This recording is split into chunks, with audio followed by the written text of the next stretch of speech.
All right, we'd like to welcome everybody out for our June 8th Wildlife Board meeting. Good to see you. We'd like to remind everyone that this meeting is broadcast. We will start with board and RAC introductions. We'll start here on our left. Let's start with Carl. Carl Hurst, I represent the Central Region. Randy Dirth, represent the Northeast Region. Gary Nelson, Central Region. All right, we've got a couple joining us online. Wade Heaton of Southern Region. Okay, and I believe that we may have one additional joining us a little late. Am I missing anyone else that's online? Okay, with that, we'll do introductions for our RAC chairs. Braden Richmond, representing the Southern Region. Kent Johnson, representing Southeast Region. Brock McMillan, representing the Central Region. Brad Buchanan, representing Northern Region. Welcome, and appreciate you being here and all your efforts and getting information from your RACs. I would ask for approval of the agenda. I'll make the motion that we approve the agenda as presented. I'll second that. Okay, we've got a motion and a second. All in favor? Aye. Okay, motion passes unanimous. Ask for approval of the minutes.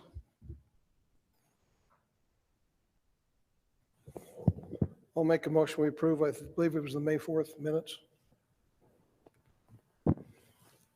I'll second that. Okay. Got a motion and a second. All in favor? Aye. Aye. Unanimous. Good, Wade? Yes. Thanks. All right, I'll turn a little time over to Randy for our action log. At this time, Chairman, we've got 4 items, but none of them are due right now.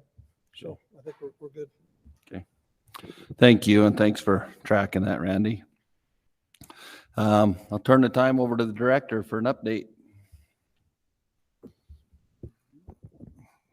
Thank you, Mr. Chair. You guys are burning right through this morning. And it's really quiet in here. I wait just a second for this to pull up. So.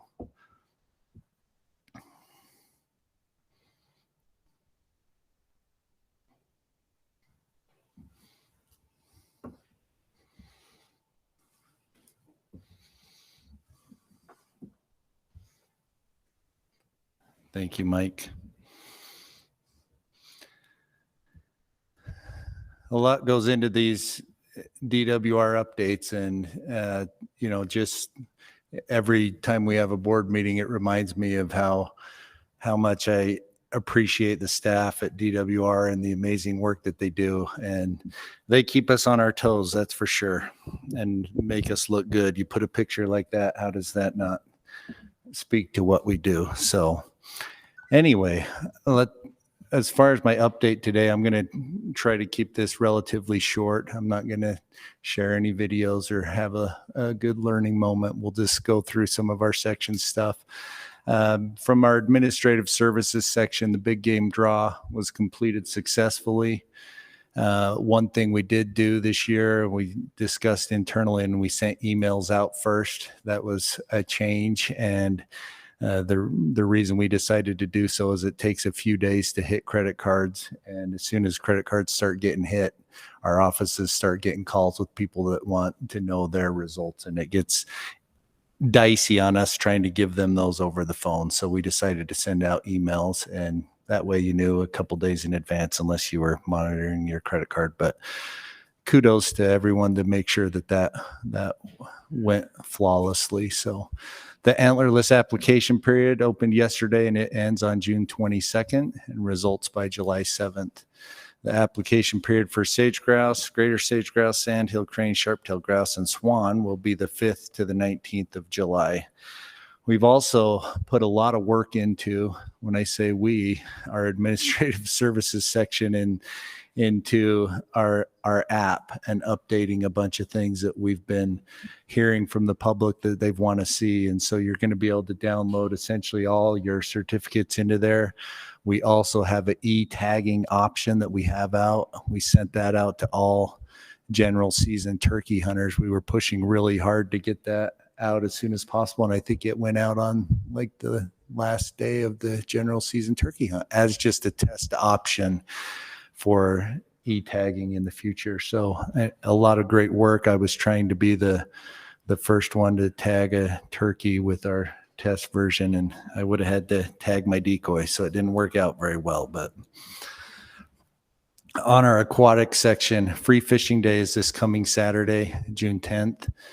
Great day to be out and about, especially this year with all the water that is accessible. And that will, it's also going to make for a little slower fishing, we believe, in a lot of our reservoirs, just because of the sheer amount of runoff that's coming into some of those water bodies, as well as, just making a lot more space for the fish to go. So it should improve as we adjust stocking rates and everything else to match that. So we're just a little bit behind because of years of drought on that. So I was also able to actually go and visit our Manaway hatchery building and check out this facility, and it is great. Anyway, 2 years to replace our 50-year-old hatchery building. That facility is being used as a trout brood hatchery, and we use that to supply trout to the rest of the state. Anyway, great accomplishment there. Our law enforcement section also, you've seen us put out stuff on the Deadhead Reporter app that we launched on May 1st, and this is some of the use that received just in the month of May. We had 369 deadheads is what we call those that are still attached to the skull, and those were reported in just the month of May. You can see the regional breakdown numbers. A lot of that corresponds to the struggles that we had with winter, and anyway, the Deadhead app has been a great thing. It's saving our officers time. I think it's more efficient for the public as well, to be able to take possession of those heads. So great work by our enforcement section to get that out and rolling. AIS, Aquatic Invasive Species Program. It's going to be great to have water again this year. It's also going to lead to a lot of boating. There's been restricted access specifically at Lake Powell the last couple of years because of water levels, and that's going to change this year. And so we're really gearing up and ramping up, and it's hiring a lot of seasonal technicians to do boat inspections across the state. The program's been a real success, and some of the things, and we've had a lot of support both legislatively and through this board to make needed changes as we adapt here. But anyway, still we're holding tight to containing quagga mussel in Lake Powell. So, and as part of that, we have new dip tanks that are coming online that are going to be up for operation this year, both at Utah Lake State Park and Sand Hollow State Park, as well as the dip tank at Lake Powell's getting upgraded with permanent water and power. And we're using a camera system to track boats as they go through that reads bow numbers, and so then we know when a boat is crossing and needs to be inspected before it can enter another water body. So anyway, lots going on there, and this year is really going to test our resolve as far as trying to keep up with boaters at Lake Powell. So on our habitat section, we're finally for sure hit spring, and most of our snowpack is melted, and we're up doing as many habitat projects as we can. A lot of those have been delayed because of that, but we're on the ground moving hard on those. So for the coming fiscal year, we will have approved roughly $28 million for new habitat projects statewide through WRI. You can see those 51 projects are fully funded, 41 are partially funded, and 32 projects were not funded. But anyway, just kudos to all of our partners and the conservation groups that are putting money towards these into WRI, and it continues to be a great success. With that, there's a bunch of field tours going on currently. If you're interested in attending any of those field tours, make sure that you reach out to us. And I think there's one up at Cinnamon Creek, might be next week or the end of this week. So anyway, a lot of good tours going on. On our outreach section, just to highlight some of what they do, besides all the events that you see going on, they're really our spokesman, our voice out there in the public, and really they do a great job at keeping on top of things. There's so much going on all the time that people want information on, want us to put out a release or what's happening here, and they do a great job with that. Anyway, on June 17th, we invite everyone to join us. We're going to have a shooting sports event and clinics at Lee K Public Shooting Range. You can sight in your .22. You can change your grips. We were out there this last week on a DNR meeting, and we were able to shoot some skeet out there and shoot a couple handguns. Just a great facility to get your family out to and to practice some of these shooting sports. So anyway, that is available for people of all ages. And our wildlife section, I think that they're always last in this because the section starts with a W, but they just a few things going on there at any given moment. So no, extremely busy this time of year. Really our deer fawn studies that are going on that we partner with BYU to do these studies.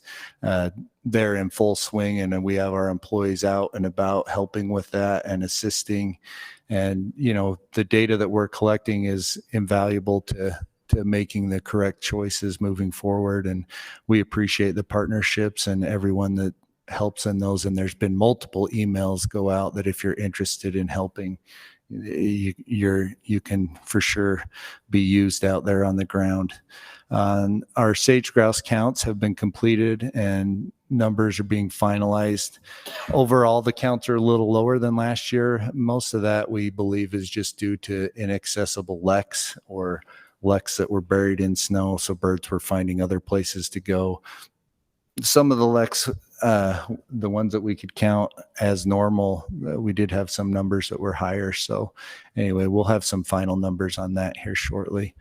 And we also wanted to mention the elk calf study that's going on in the Nebo, and Brock may have some updated numbers on this, but we've had 20 elk calves from 22 collared elk. So that's 22 from 20 for 24. Okay. So that's a pretty good place to be. And we're looking forward to the data that's being collected there. And that data is very valuable to what we do moving forward. So with that, I just, before I finish here, I put the thank you slide in there and wanted to first thank our outgoing board members, Kevin and Carl, for just, I've been lucky to be able to rub shoulders with them for a number of years, and especially in this chair, just the leadership that they exhibit, the way they listen.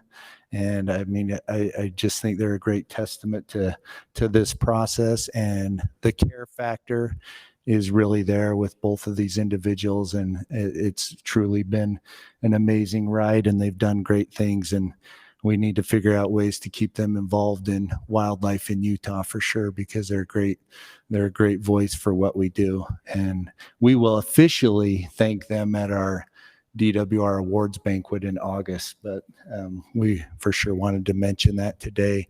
And then unofficially want to welcome our two new board members, which is Kent Johnson and Paula Richmond. They have gone through most of the public process. So at this point, there was a Senate I'm going to butcher this name, Senate Confirmation Committee that met this last week and discussed the names and everything. Everything went fine there. There is a full approval by the Senate that takes place next week, and then it really will be official. But we're excited that they're willing to share their time and expertise with and be involved in managing wildlife in Utah. Thank you. Thank you, Director. Appreciate that. Does anybody have questions for Director? RAC chairs? Okay. With that, we'll go to our first agenda item. I just want to remind everyone, we will take comments on the topics. Generally, we only take comments on action items, but we do have an informational item today, and we are going to allow comments on that as well. So the comment cards are right there in the back. If you'll fill out your comment card and hand them to one of the two lovely ladies over there, they will get your comment cards in. With that, we will go to item number 5, legislative statute updates.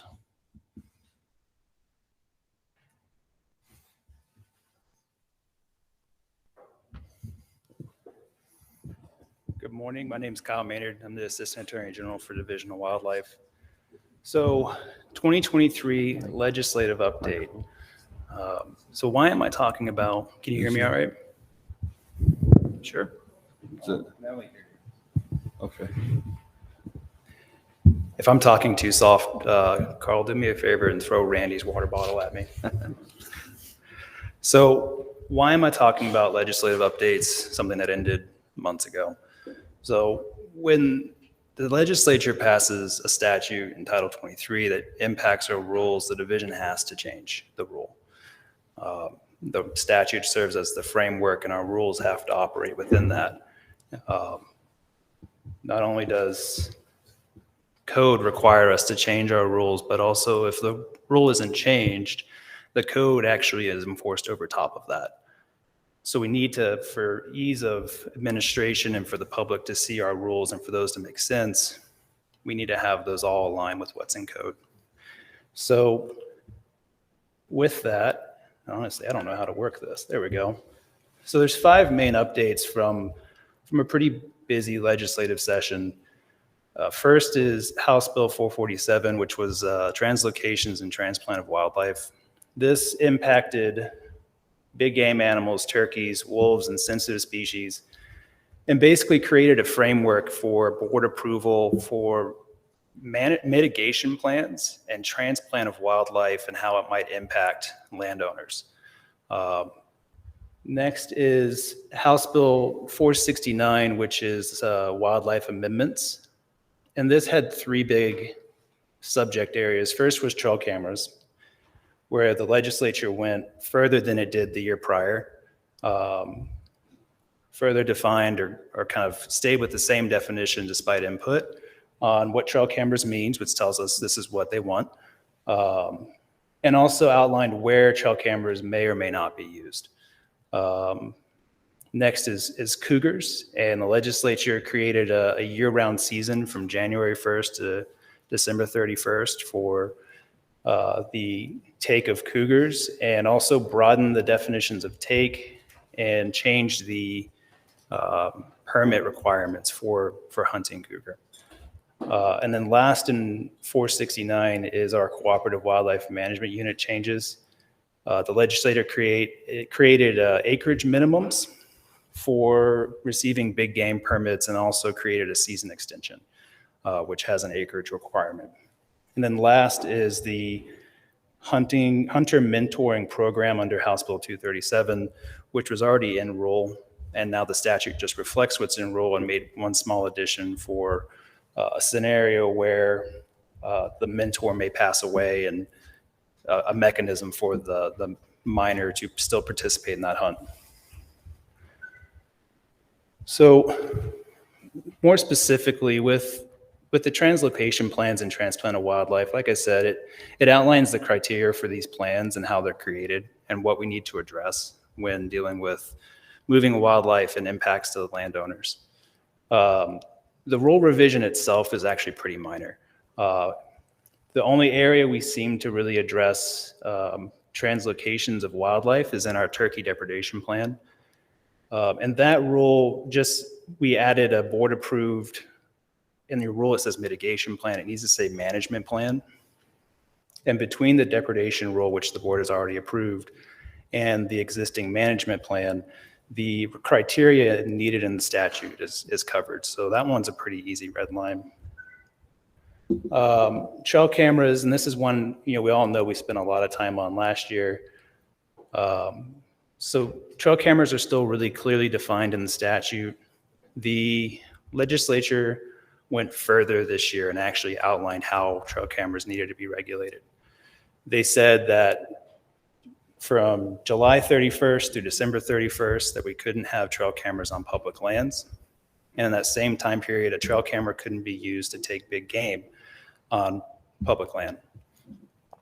And then there are some exceptions to that. Research, land management agencies for management on their property, monitoring agricultural programs, and the urban deer program.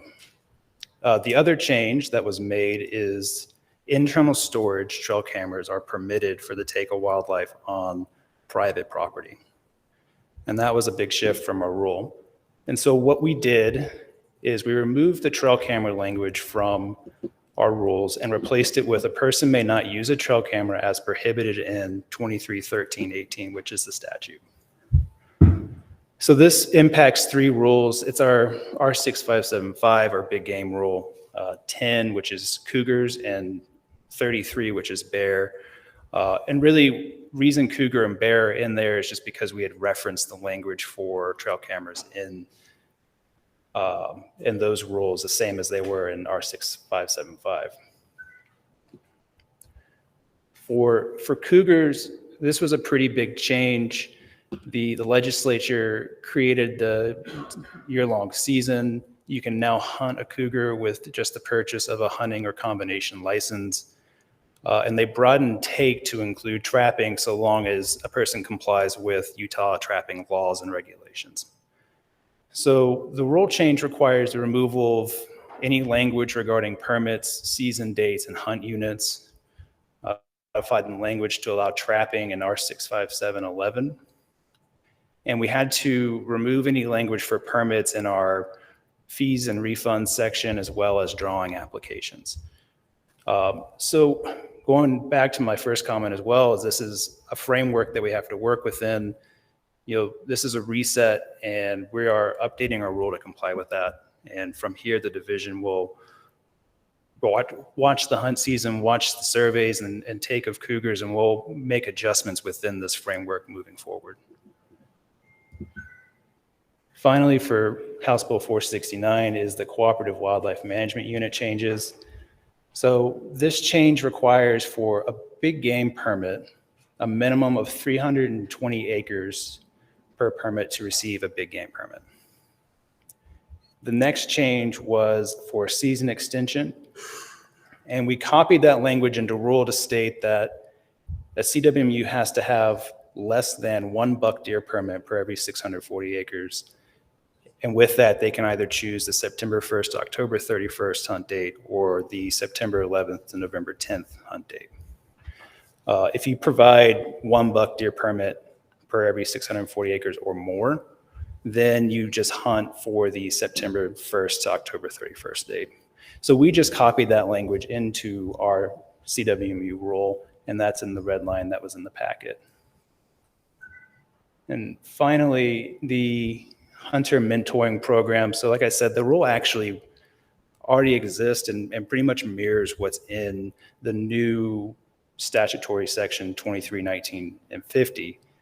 The one change to that is in the event that the hunter mentor passes away, once the process is started and there's a qualified minor for that program, the statute created a mechanism for that minors to still participate in the hunt with an immediate family member. So the rule change is just, a qualified minor may participate in the hunt pursuant to 2319 and 15.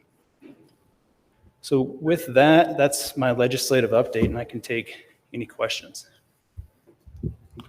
Thank you. Appreciate that. Any questions from the board? Questions from RAC chairs? Okay. With that, we did not take any online comment as this was informational, but I'd like to give a little time to the director to address comments. Thank you, Mr. Chair. Yeah, as was mentioned, there wasn't any online public comment period for this but I don't know how many emails I've received on this topic, and I know the board has as well. And a lot of the ideas that are expressed in some of those emails are the same things that the division is going to be collecting data on and are on our list of things to make sure that we're square moving forward, and that we can come in the future with a recommendation that not only fits the intent of the statute, but also, protects what all of us think is valuable as in cougar conservation. And so there's been a lot of questions about the trapping piece and what traps should be allowed. And again, we've never been there before, so we're working our way through that. And I think we're going to be able to collect some valuable data moving forward and be able to come with rule changes in the future when we have that. Thanks, Director. So with that, we will open it up for comments from the public. We will use this microphone over here. If you want to fill out a comment card, or if you have one, currently I don't have a comment card. If someone wants to grab a card and turn it in, we'd take a comment.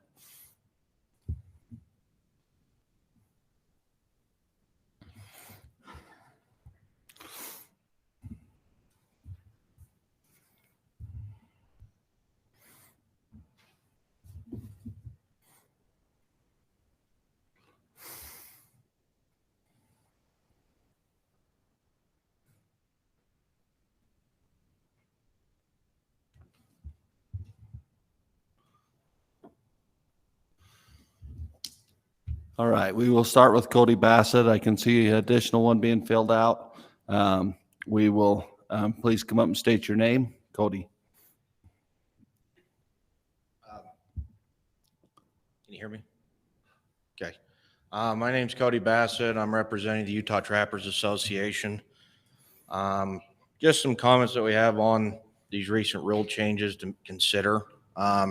First off is with cougar trapping just being under the hunting license. One thing we like to see is having moved towards being under the fur bearer for trapping specifically, because they don't give any education on trapping, the trapping laws, anything like that in the hunter's education. And where they're doing the fur bearer course, it would give them the education, people, especially where it's new. A lot of people won't be familiar with trapping laws, that type of stuff. How to properly do the sets. We'd like to see it move towards the fur bearer course. Another big hiccup with the cougars is with like the selling of them. A lot of guys will keep them the first time going around, but the way the law states right now is you have to tan them, and then that's it. Then you can sell them, and a lot of people won't buy them because of a tan, because you don't know if it's a home tan, if it's a professional tan. I know they'll need to work towards moving it to where you can sell them dried, finished, that type of stuff, or else you're just going to see wasting wildlife like crazy. So that's kind of our two big things. The other thing is with the trail cameras. A lot of guys use them to monitor their sets and that type of stuff. And so we'd like to maybe see down the road an exemption to where people can use them during that closure period for traps, because a lot of guys use them to monitor their sets, see if they got something, that type of stuff. And so that's what we would like to see. Thank you. Thanks, Cody. Kirk Robinson. That's the last comment card I have. If you would like to turn one in, please do so. Good morning. Thank you for the opportunity to address you. My name is Kirk Robinson. I'm Executive Director of Western Wildlife Conservancy. And a lot of the comments you got on 469, I'm sure, originated from my laptop. But I was surprised that there was no public comment on it. I'm wondering if there will be public comment in the future. That's one question I have. Another is, what sort of criteria will be used to determine what rule amendments will be appropriate to the implementation of 469? And I'm wondering if anyone here has a clue as to how this affects HB 125 from 2020, which directs the director to implement increased numbers of permits, et cetera, when ungulate herds are below objective, unless the division can demonstrate or it's convinced that predation is not a major cause of the problem. Should I repeat any of those? No, I think I've got them, and I think I can address a couple of those, and then maybe Darren can help me address the others. But on the first one, on the allowance of public comment, for sure that will be the case. In this case, with it being an informational item and the rule not changing, just being updated, is the reason it didn't go through the RAC process and isn't here for public comment as far as the rule change itself. Moving forward, if there is something, when we are comfortable with where we should be and the criteria you're talking about, then yeah, it'll go through the complete public process and complete online comment and the RAC process and this process. So Darren, would you like to speak to some of the criteria that we're looking at? Where is Darren? Oh, over there, as far as what we're monitoring and how we'll look at making those changes. Yeah. Hey, Kirk, how you doing? So we're going to be, the biggest things is the trapping. That's a big, Texas is the only Western state that allows trapping at the moment, but they don't monitor take in Texas. The last state that did was New Mexico, and they disallowed trapping in 2019. Prior to that, they didn't see a lot of take through traps, but they also had different restrictions. They didn't allow kill sets. I think it was only legal on private land. So it's kind of it's a little bit of a mystery. So we'll definitely be looking at that. We've already adjusted our check-in form to ask people about how did you take it? What kind of set did you use? We are asking them, Cody, if they have a fur bearer license in addition to their hunting or combo permit. So hopefully we'll get some data on that. We'll get a feel for what kind of take is going on out there, what age classes. It is still illegal to take a female with kittens or kittens with traps. So people are going to need to be careful. Yeah, we'll be watching and come back with recommendations based on that. But again, like Kyle said, we need to be within the parameters of the current statute. And then did you address the last question about the two different, I can address that or if you want to. Yeah, Jay. the chair is advising me of being in a question period versus a comment period. okay. And so I think we should address it. No, I okay. think go ahead, Yeah, Darren, sure. if that's okay with the chair. So, yeah, the HB 125 essentially, I think, is negated by this new legislation because the director doesn't have any power. There's any way to increase a permit. The permits are pretty much maxed out. We aren't hunting on unit by unit basis anymore, and so that led those portions of that legislation would be overridden by this current change. Well, that legislation is still on the books though, so Yeah, it's not obvious to me that there isn't a big problem there. I have a related question, if I might. That concerns snares. Will you be considering whether or not snaring should be used as a method? Yeah. Not on the grounds of excessive take, whatever the criteria might be for that, but on the grounds of it being cruel and unnecessary and indiscriminate in the sense that non-target animals can We'll be look at killed. that, Kirk. That's certainly within the parameters of the current legislation, and so that's something the public will have a chance to weigh in on. Okay, I moving appreciate forward. your answers. Thank you. Sure. And I don't see any other comments. Do we have any clarification on any of our comments?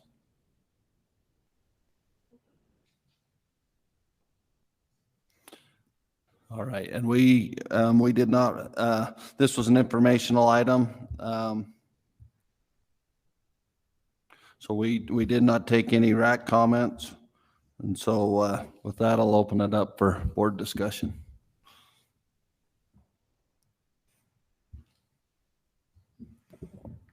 And the only thing I would like people to know is that, publicly people are saying this is a free-for-all on cougars.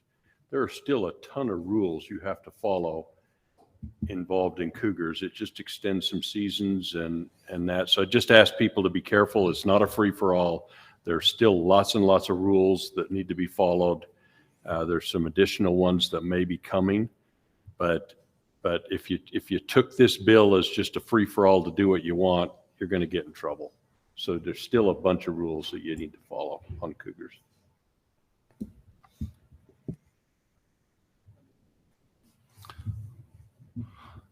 I would like to take a little time and just state that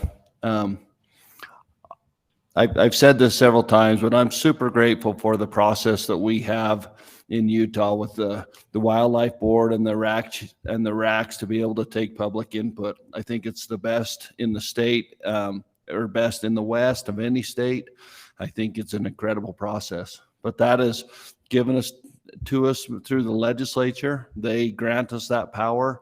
And so at times, not many times, but when they do put wildlife into statute, it may seem odd to the public. But they are the one that grant us the authority, and I'm grateful they do. I think we have the best process to take public input. We've heard it through this several times that the Wildlife Board and the RAC and the DWR are able to take comment very well. So I just want the public to know that we walk a fine line with the board when there's a statute. That's what rules. And like the director said, through this, they will collect data and it'll come back to the board. Wade? Mr. Chair, if I could just add to your comments, I agree 100%. I think Utah has easily the best process. The amount of public input that comes in through the RAC and the board process is unparalleled in any other process. There are those that make the argument that the legislative process is a public process as well, but I would suggest only by the thinnest of standards. It's very difficult for the public to have much say in that legislative process. We don't have a year-round legislature. It's a very narrow window and a part-time job for these legislators. And so it's a difficult process. And I think that's why they've offloaded it and delegated it to the governor's office, who created the Wildlife Board in this RAC process. I agree with the chair that yes, the legislature is the boss. They're the ones that have the authority. They're the elected officials, and they are the final say.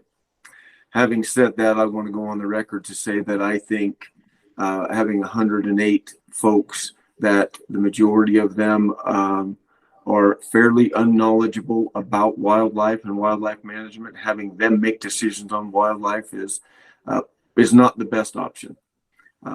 I feel like that at the RAC and the board process is where we're going to make the best decisions for wildlife. We've got a great wildlife board and 7 individuals who are very experienced and know a lot about wildlife, and we've obviously have the DWR there that fits into that category as well, that can help. And so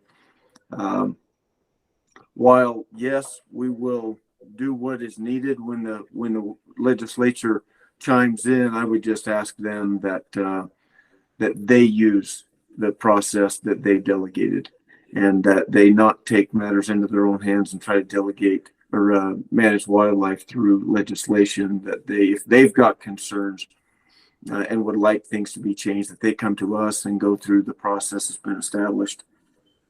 Anyway, that's all. Thank you. Thanks, Wade. Any comments from our RAC chairs? Okay. All right, with that, we'll move on to our next agenda item.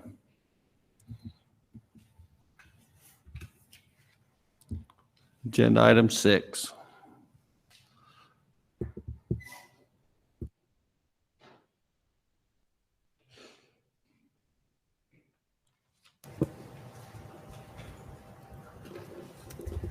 Is it all right if I start out with some clarification? Great. I just wanted to go over the air gun regulations and what happened in legislation this year, as we did with the RAC process. So this year, legislation passed a House bill to legalize air guns for the take of wild turkey in the fall season only, as well as for rabbit and hare. And the bill states that a pre-charged pneumatic air rifle means a rifle that fires a single projectile with compressed air released from a chamber built into the rifle and pressurized at a minimum of 2,000 pounds per square inch from an external high compression device or source, such as hand pump, compressor, or scuba tank. So that portion is informational. And in addition to that, we are recommending that the taking turkey rules state that the air rifle will fire a single broadhead tipped bolt or arrow or a pellet or slug during the fall season that is 25 caliber or larger, weighs 18 grains or more, and is fired at a velocity to produce at least 30 foot-pounds of energy at the muzzle. There was also one clarification regarding the turkey recommendations that came through a letter. Would you like me to speak to that as well? Great. So just to reiterate that the 15% allocation for youth permits for the limited entry season is not a cap, but it is just the minimum allocation to ensure that at least 15% of those permits do in fact go to youth. So we did have an average of 20% statewide last year. And we just want to be really cognizant of the limited entry season. It may not be biologically sound to allocate permits to every youth in the state annually for these hunts. We have chosen that opener in mid-April to allow for most of the breeding to occur prior to that season opening. But there is still a lot of breeding occurring during that time, which is why it's a more high quality hunt and we offer fewer permits so that people can have that quality. So we do utilize the permit calculator and have 5 separate hunting areas. So, and just to reiterate, if a youth does draw a limited entry permit and they don't harvest during that season, they then have the 3-day youth hunt that they can hunt statewide. If they still don't harvest, they have the whole month of May statewide. So we do feel that we are offering a lot of opportunity to youth.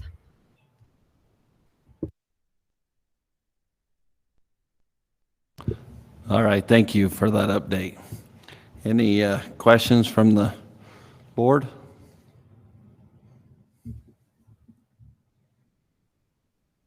All right, questions from our RAC chairs?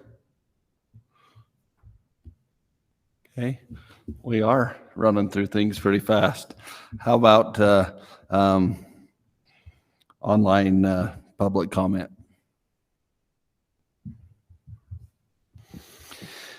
Thank you, Mr. Chair. We really are. There's a lot of candy in here too. You'd think it'd be a livelier group, but agenda item number 6, wild turkey plan revision and turkey recommendations. We had 7 public comments come in. 3 of those comments strongly or somewhat agreed with the division's turkey management plan proposal. 1 strongly disagreed. We kind of tried to break this out into the plan versus the plan revision versus the turkey recommendations, but we did have kind of the themes of those comments. Agreed with feeding turkeys when needed and asked for more turkey releases in northern Utah. Comment regarding trying to get private land access and how hunters could help on the with nuisance issues there. And, just another comment on the fall turkey hunt can be hard and they don't see a lot of turkeys. As far as some of the recommendations, the only comment we really received there was the use of air rifles and the concern about injuring birds, which I think has been a topic of conversation at every RAC meeting, I believe. So thank you. Thank you. All right, I'll have our RAC chairs report on motions. Let's start with Braden. In the Southern region, we had a motion to accept as presented, and that passed unanimously. Southeast region, we had a motion to pass as presented, and that was unanimous. In the central region, we had two motions. We had a motion to accept a proposal for unlimited youth tags for the limited turkey hunt. And if the youth didn't get a turkey, then to be able to hunt during the regular season. That motion failed 9-2. Then we had a motion to accept as presented. That passed 9-2. Thank you. Brad? The northern region, we had a motion to accept the wild turkey plan revision as presented, and that passed unanimous. Thank you. All right, with that, we will go to public comment. Kevin, Oh. Kevin, if I could jump in Yes. here. Okay. This is Brett from the Northeast region. Miles and I are here online. Perfect. We discussed it. We did not have an official quorum, but we did have a motion and passed this item unanimously in the Northeast region. Okay, thank you. I was looking at the empty seat. I'm glad you are online. Appreciate both of you. We're here. Thank you. Yep, thanks. All right, we will start with Jordan Mattinson, followed by Waylon Pritchett.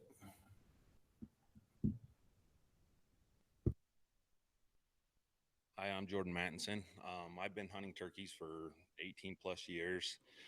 This fall hunt, as it's been rolling on for the last several years, I'm just seeing almost like an abuse of the system, especially, for example, out on the Vernon. There is some unmarked private property and guys are going in and killing birds off of it. And as a lot of you guys know, some of these desert populations, stuff like that, the bird numbers are just hanging on a fringe. I would like to see more action when it comes to feeding birds and supporting birds, especially with the winter that we had right now this past year. I feel like the funding's there. We just got to get boots on the ground. If we could open it up to the public, I know there's a lot of people looking for dedicated hours, stuff like that, to get these birds. And then relocation, if we could put more effort in relocation and maybe pushing these birds off of the private feedlots and putting them into an area where we can feed them. And then just this year, keeping that number to one fall tag. I'm not asking for it to be taken away. I know it gives a lot of opportunity to a lot of people, but seeing that and then just kind of through the summer and the fall, see what that does for our birds, see if they can bounce back. I feel like that we're going to have a good poult recruitment this year with the spring that we're having. Summer temps can stay down. We got a lot of water. So I'd kind of like to take a step back and get ahead of the curve before we decimate it, and trying to build it back up in the years to come. So thank you. Thanks, Jordan. Waylon, followed by Lynn Warwood.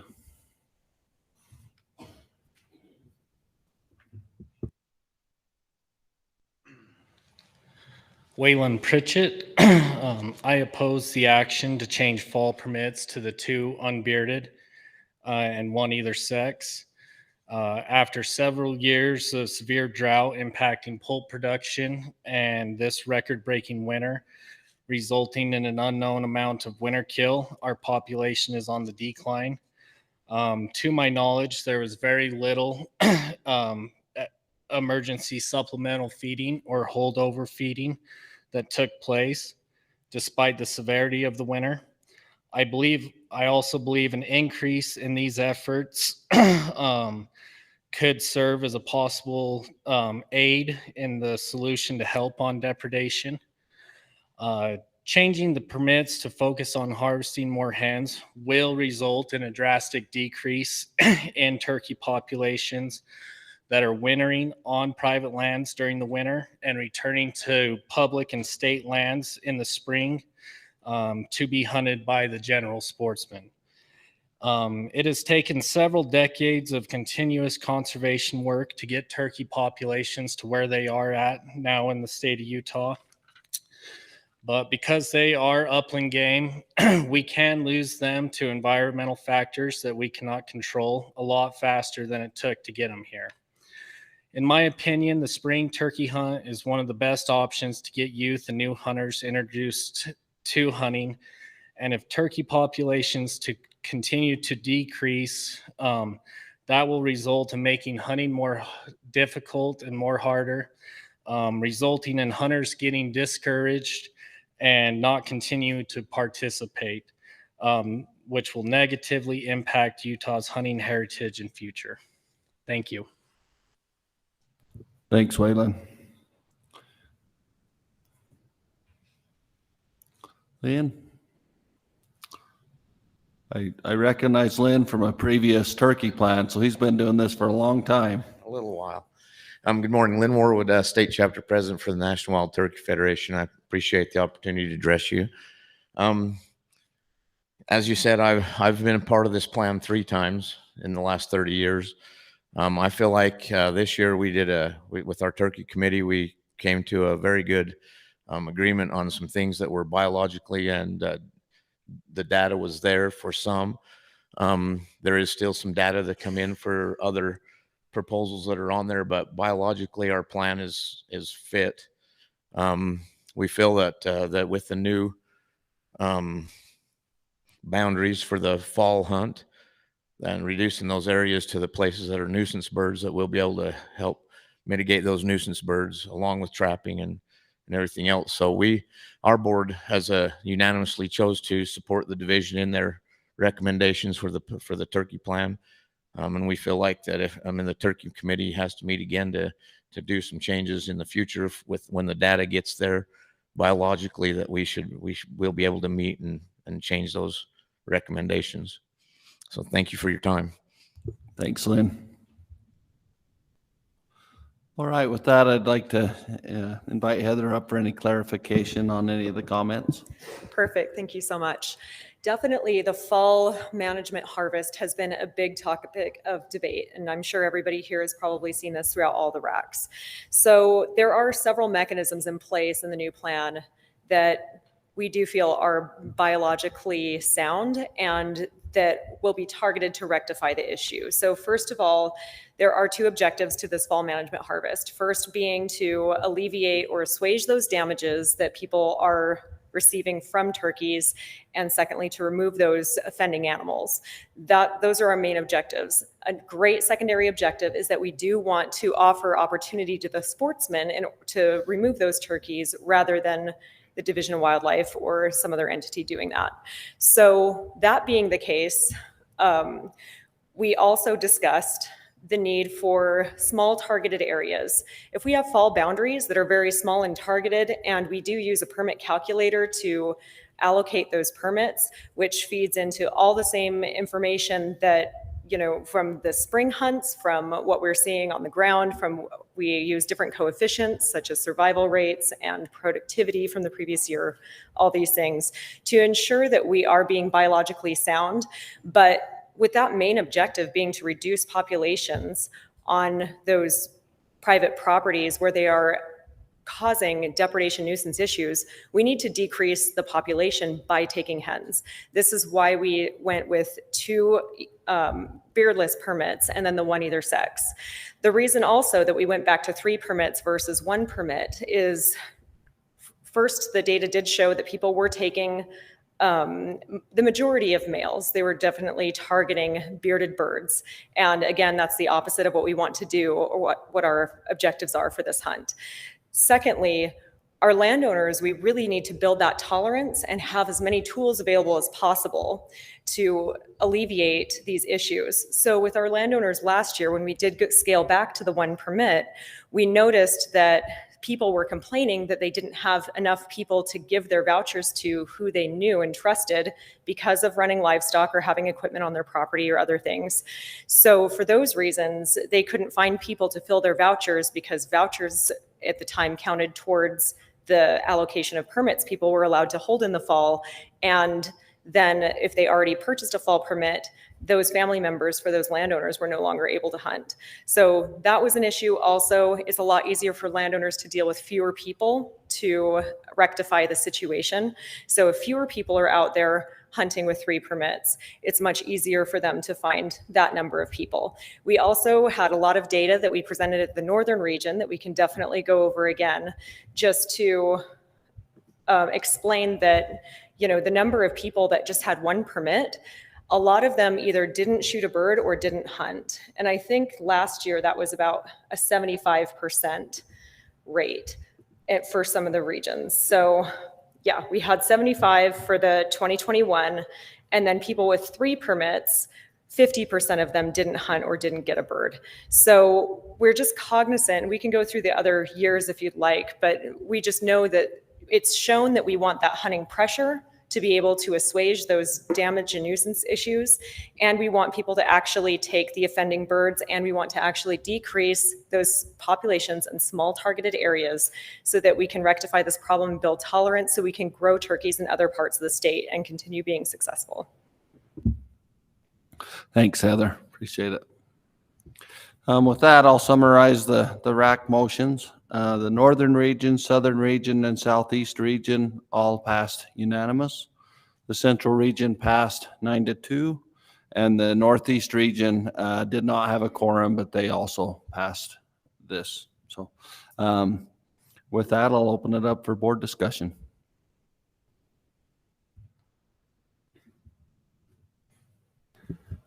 I sat on this committee, so I'll kick it off. There was a lot of talk on feeding and transplanting and trying to make that easier, trying to make it the criteria of when we do that happen more often. I think we saw some of it this year with the snow on it. I think we've updated that. I think that was a big step. They talked about situations where they could short stop them instead of coming off the mountain and getting to the private, start feeding before they get on the private. To alleviate that, there was a lot of talk on fall hunts, on making them surgical, strategic, smaller areas to deal with problems on that. So I think there's some big step. There was also a lot of talk on 3 versus 1 tag. And when we dropped that to 1 tag, I think I was kind of a leader on that. To bring that down. The group convinced me that going to 1 tag probably put more pressure on the toms than it did lowering the number of kills, and that people having multiple tags were going to kill some hens. We're probably going to put less pressure on the toms. So prior to sitting on this committee, I was a 1 tag guy, and after leaving it, I'm a 2 beardless and 1 either sex supporter on that. I think that's the way to alleviate the fall issues, kill some hens, because that's the goal, is to reduce those populations. And so after sitting, I don't know how many meetings we had, 6, 7, something like that, I have changed my position on the 1 versus 3. So.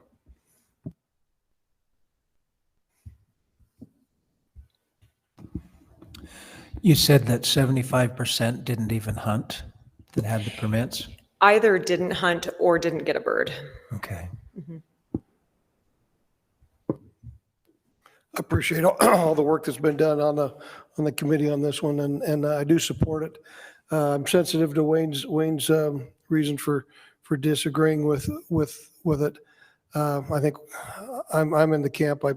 The 1 tag just wasn't working the way I think we intended it to, and I'm like Carl. I totally supported the 1 tag, but I'm okay with the 3 tags. I think we need to try that for a year or 2 and actually see. And also see, what what the numbers have, if the winter actually did some damage to our turkeys. I suspect it did, but we don't know yet. I don't believe so. I can't support this one.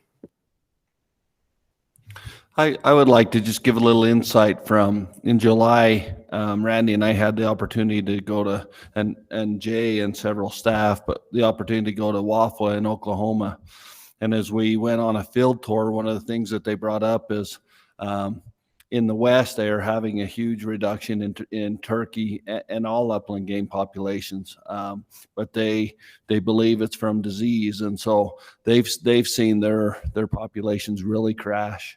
And so I would just like to ask our board and our division to closely watch that as we move forward. I know there was probably a lot of discussion in the committee, but I just want to bring that to the forefront as we move forward, that we watch that. That it was through those states that we were able to get our population where it was, and they're really struggling now. So let's just be careful as we move that forward also. And along that same line, there was a lot of discussion in the feeding of, avian flu, of deer are going to get on this, CWD. So there were a lot of criteria added to that on the disease arm of this. And then one thing I didn't mention is we did have some landowners, and they were adamant's the wrong word, but it was easier for them to bring one person in and have them dump 3 than 3 people. So that was part of the discussion. Okay. Mr. Chair, I just wanted to jump in on this as well. I appreciate all the efforts that have been put into this. Popularity of turkey hunting has exploded the last few years. And I do feel the one comment that was made by the public, I do feel that we do need to put a little effort into this species. Even though it's not deer and elk, I would love to see us look at some feeding options, some more robust and extensive feeding options, similar to what we did this year with the deer and elk. I believe, and I don't know what our disease, looks like in Utah, but I know that turkeys are very susceptible to predation as well as tough winters. And so I do think we've lost a lot of turkeys the last few years due to that. And I think if we could alleviate some of that due to some feeding, I think it's a great idea. And to the disease concern, turkeys are, they're flock animals anyway. They're going to end up together, whether it's in someone's feedlot, in some hay fields, they're going to end up together. They're going to be bunched up in the winter. And so to feed and keep a few alive, to me, I don't think increases that disease concern. Thanks, Wade.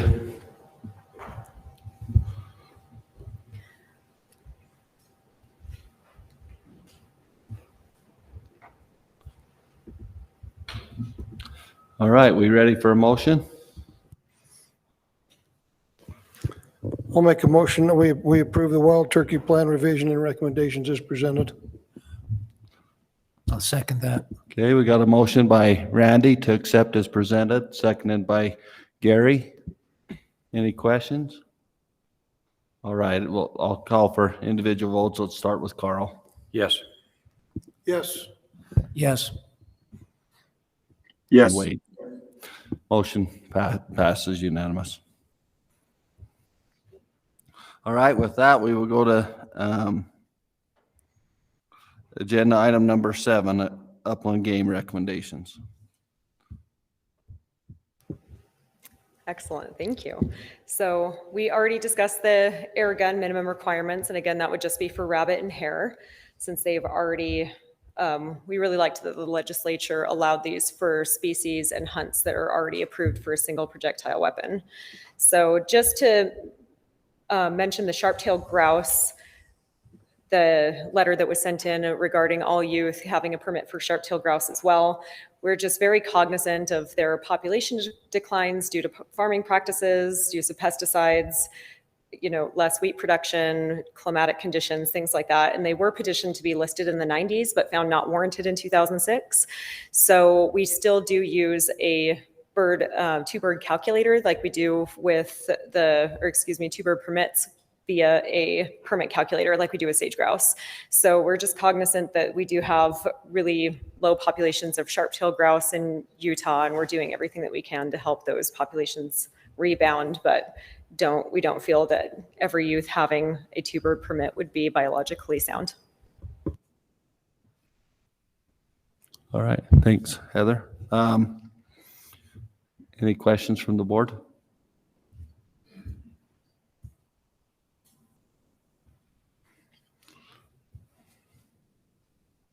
How many years have they been trying to grow Sharpies out on the desert? Quite a while. Yeah. Yeah, there's been a reduction in CRP lands, and that's something else that's been an issue. But we have been speaking with other regions as well, because right now we just have there's 2 areas in the northern region that are huntable. So we have been talking about hopefully starting some experimental populations in other areas if we're able to do that.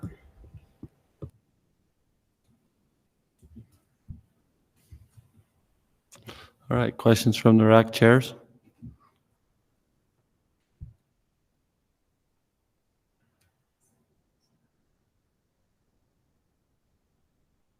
All right, online public comment. Thank you, Mr. Chair. On agenda item 7, upland game recommendation, we had 6 comments submitted. 2 of those fall into the next agenda item on the SWAN, but I will read those comments, but it might affect the breakdown here. But 3 comments were somewhat disagreed with the division's proposal, and 3 were neutral. The themes on that, survival rates on released birds are decreased. When they are, there should be other wild bird permits, either by trapping or releasing in other areas. A comment that migratory birds should not be included in the upland game guidebook, which I think we've heard this before, doing, the confusion on the start and end times of legal take hours, I think is part of that concern. A couple of one more on sage grouse, that the comment was they don't support 15% of the permits going to youth for sage grouse, and that they'd rather see a youth draw where youth are allocated their own tags and can hunt any of the available units. I will touch on the SWAN comments here, even though they're related to the next agenda item, but one of those is we should ban hunting trumpeter swans and help save a struggling species, and the other one was don't make an illegal aspect to the swan hunt, manage trumpeter quota by location. So thank you. Thank you, Director. With that, we'll go to report from our RAC chairs. Start with Braden. Southern region had a motion to pass as presented, and that passed unanimous. Southeast region had a motion to accept as presented, and that passed unanimously. Central region had a motion to accept the division recommendations as presented. That also passed unanimously. Northern region had a motion to accept as presented, and that passed unanimously. Northeast region discussed it and also passed it unanimously without a quorum. Okay, thank you.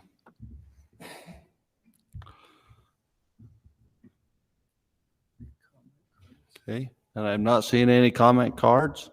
With that, we will, again, I'll summarize. It looks like it passed all regions unanimous except for one, and it was still passed. So with that, we'll open it up for board discussion.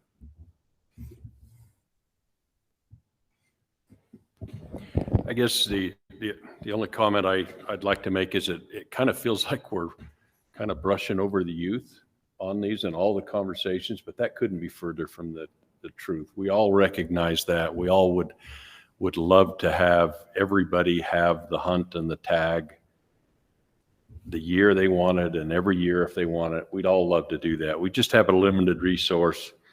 I think we need to educate people on the draw system. I think people are leaving youth tags on the table because they're grouping with adults on that.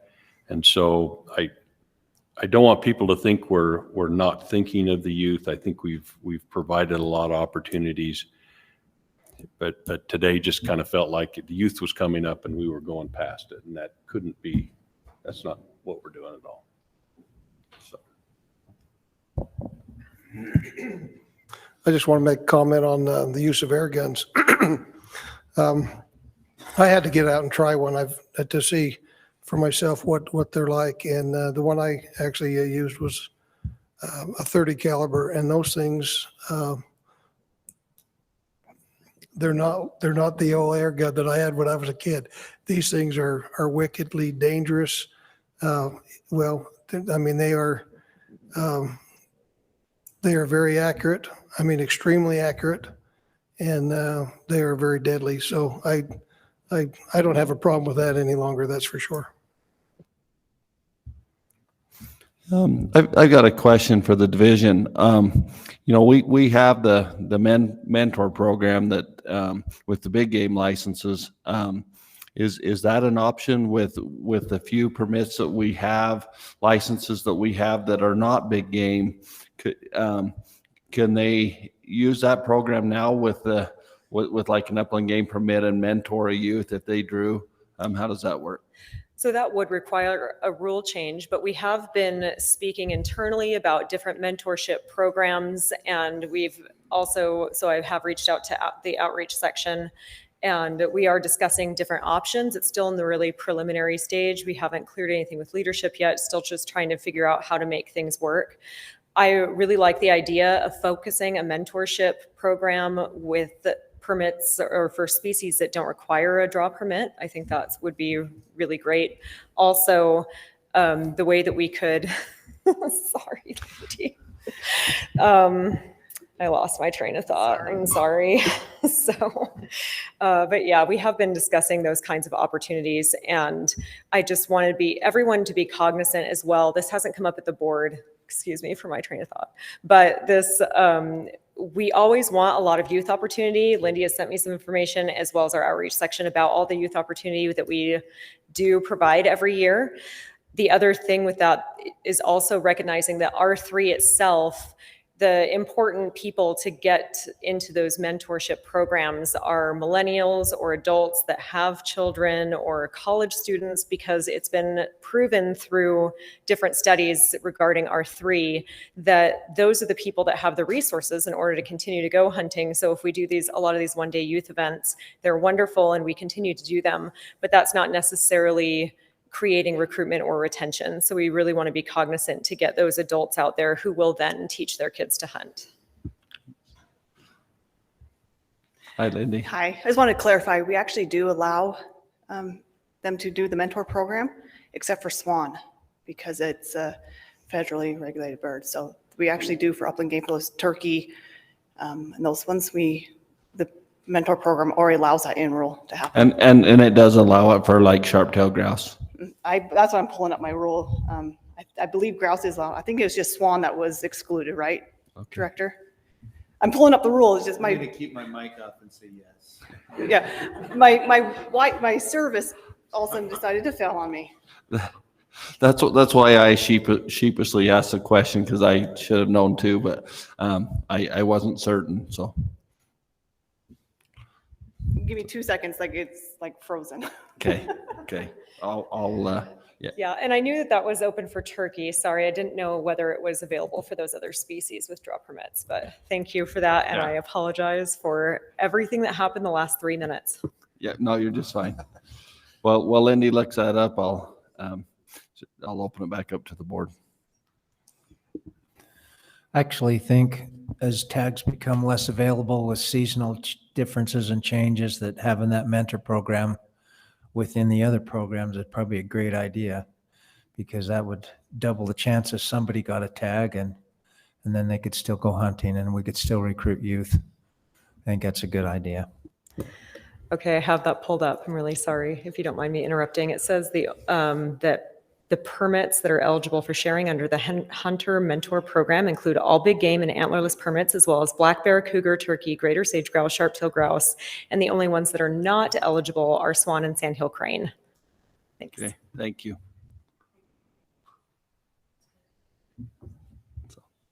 Awesome. I want to speak a little bit to sharp-tailed grouse. When I was getting my degree, I actually had the opportunity to work with the upland game coordinator, George Wilson.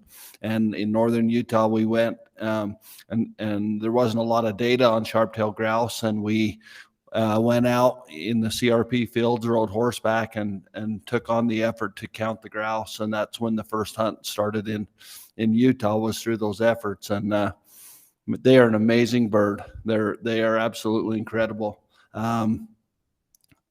On a foggy day, George took me into the lek and he pulled in a little too close, and a male grouse come in and lit on his hood and scratched that hood of that brand new pickup and let us know that he was boss.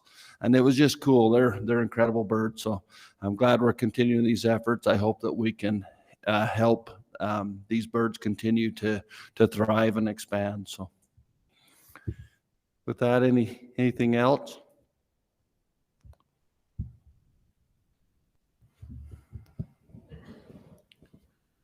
All right. Chairman, I'll make the motion that we approve the upland game recommendations as presented. I'll second that. Okay, we got a motion by Carl, seconded by Gary. Any questions on the motion? All right, let's start individually with Carl. Yes. Yes. Yes. Yes. Motion passes unanimous.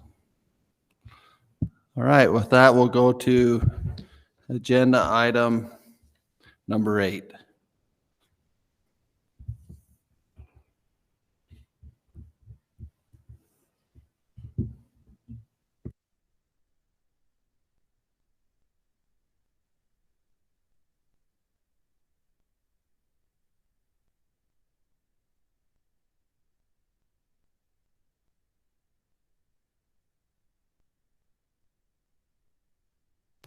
We got it? You guys got me now? Okay.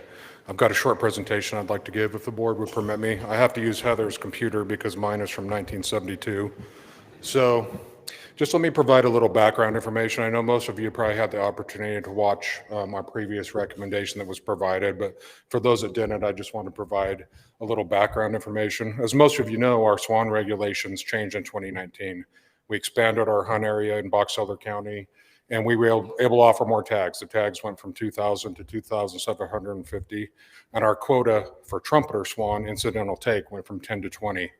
And I just want to say that incidental take and outright targeting of trumpeter swans has been an issue. The season has closed early since 2019, and Utah offers a swan hunt where we encourage people to take tundra swans, and the take of a trumpeter swan is highly discouraged. The number of trumpeter swans in Utah has increased, and that's likely due to weather patterns, and the number of trumpeter swans continues to increase. The state usually sees around 50,000 tundra swans, and our peak is somewhere around mid-November. The trumpeter swan population is growing, and we think it's around 3,000 birds. The previous recommendation video had stated 100,000, and that was just an honest mistake that I wanted to correct. So I just want to talk a little bit about how migratory birds are managed so there's no confusion. We work under the U.S. Fish and Wildlife in a scenario where we can be more conservative than those federal regulations that are handed out, but we can't really be more liberal. And I want to talk a little bit about why we have quotas and the 72-hour reporting period and all that kind of thing. About 23 years ago, there was a lawsuit that was brought on by some activist groups that attested that Utah sportsmen were incidentally taking trumpeter swans from a subspecies called the greater Yellowstone population, which isn't as robust to maybe some harvest as another population called the Rocky Mountain population of trumpeter swans. And out of that, there was an environmental impact statement. Utah agreed to do several things like the orientation course, the 72-hour reporting period, and that kind of thing. We're not the only state in the West that offers a swan hunt. Nevada has a swan hunt. Idaho has a very small swan hunt, and Montana has a swan hunt. Utah has a quota. Nevada has a quota. Montana has a self-reporting system where sportsmen fill out a card and measure their own bill. Okay, so everybody had a chance probably to watch our video and see our recommendation. Our previous recommendation was to make the harvest of trumpeter swans illegal and to change Utah's swan permit to be for tundra swan only. The 20 bird quota, the 72-hour reporting period on our orientation courses still applied. So we've updated our recommendation, and our updated recommendation is to separate harvest and possession of trumpeter swans. In this scenario, harvest would not be illegal, but possession would be illegal. So how's that going to play out? Okay, so trumpeter swans will be considered property of the state of Utah. Hunters have 72 hours to have their swan checked in Utah. If they come into our check stations and they have a trumpeter swan, the state of Utah is going to have their property returned to them. We're going to keep Utah swan permit as swan only. If you have a trumpeter swan that you bring in, we're not going to issue you a new tag. So failure to report your trumpeter swan or a tundra swan within the 72-hour period is a violation of existing rules that we already have. The 20 bird quota, the 72-hour reporting period, and our orientation course, all that still applies. So I just want to talk a little bit more about our updated recommendations. Our previous recommendation and our current recommendation, we didn't land on lightly. There was plenty of discussion. Originally, the Division of Wildlife didn't think we could separate harvest and possession. And the division doesn't do this for most other species we manage. And I don't think it's a road that we really want to go down because it complicates things. Maximizing opportunity and keeping the new hunt area in Box Elder County open was like paramount in our previous and current recommendation. So why did we change our recommendation? I don't think we do that very often. I really think this is, oh, we've got technical difficulty.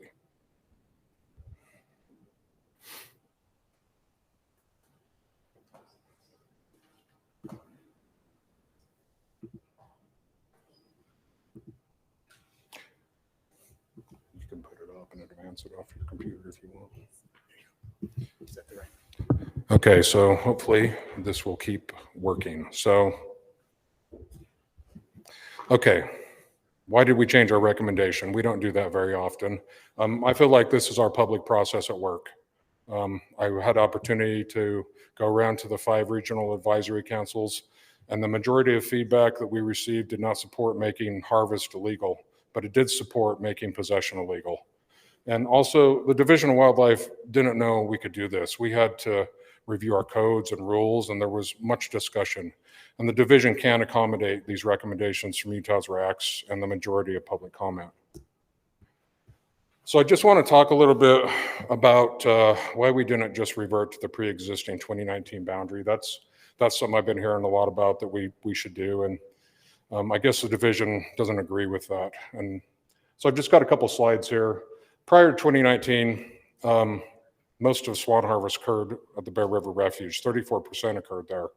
After we opened up the new hunting area in Box Elder County, that pressure moved to public shooting grounds. And of course, these properties are contiguous. They're right next door to each other.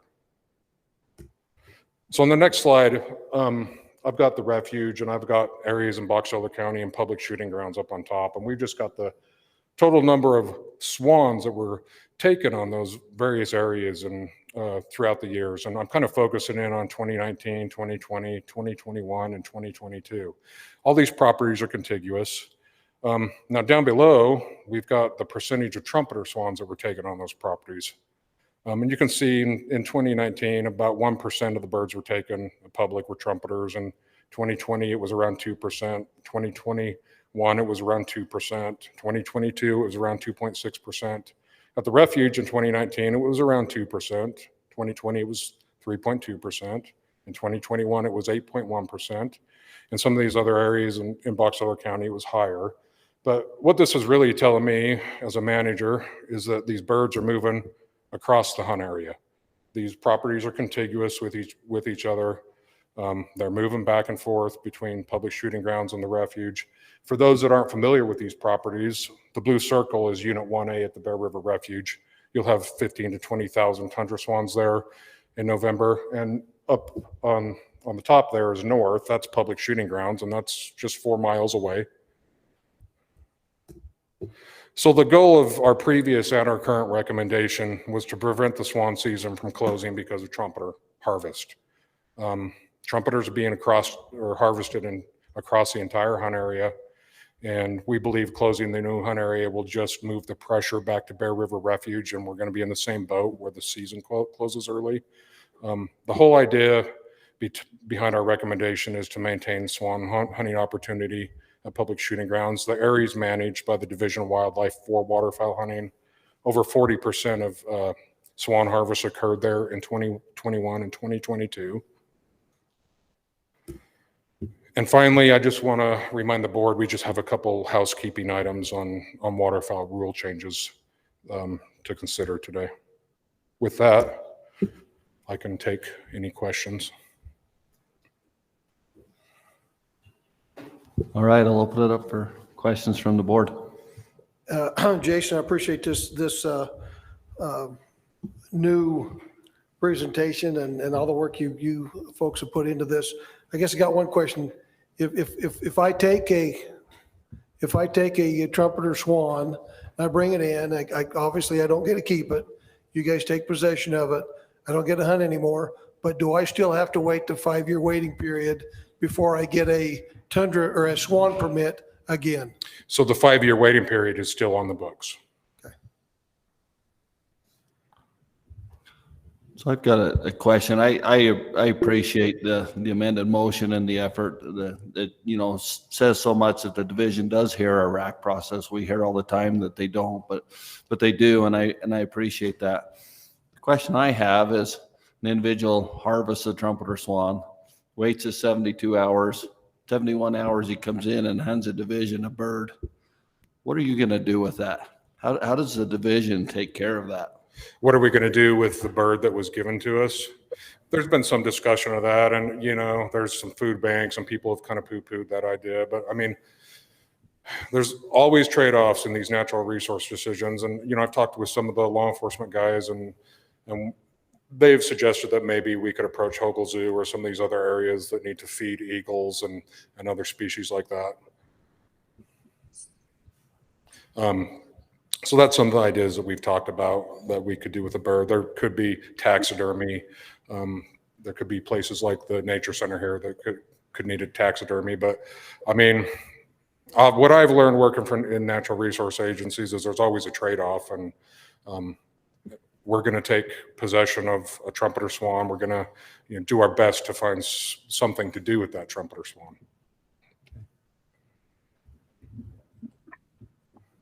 Mr. Chair, I had a question if I could. Yes. Maybe I missed this. I appreciate the new, the updated proposal. Under the new proposal, though, if the illegal harvest of these trumpeters still reaches the maximum, are we going to shut down the season? So when we hit that 20 bird quota, we have to shut the season down. We get that quota, and that's the quota that we work under from U.S. Fish and Wildlife. So there is potential the season still is shut down, but we think with this new proposal, it's going to be drastically reduced chances. I would hope that this would discourage the outright targeting of trumpeter swans. Okay, thank you.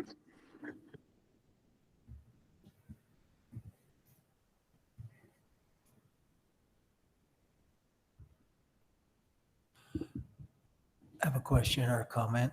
So if we actually move towards this and it doesn't seem to make any difference, will we just go to a tundra swan hunt? Will we go to, excuse me, will we go to a... Just a tundra swan hunt instead of a swan hunt? Well, if this doesn't work, we're going to have to come up with a new recommendation next year. And I'm not sure what that would be, but. Okay, thank you.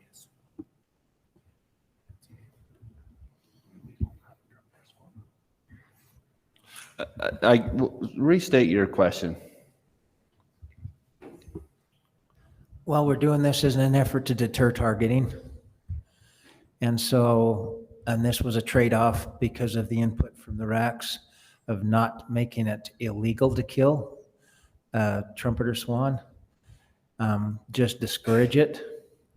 And so if it closes early again, similar to what it did this year, I'm assuming we'll reopen it and look at it and make additional provisions to try and stop targeting. Right. It's really important for us to keep the season open so that people have the opportunity to have a good swan hunt. So if this was not effective, we'd have to go back to the drawing board and we'd come up with a recommendation. And Gary, I mean, I'm not optimistic that this is going to work. Okay.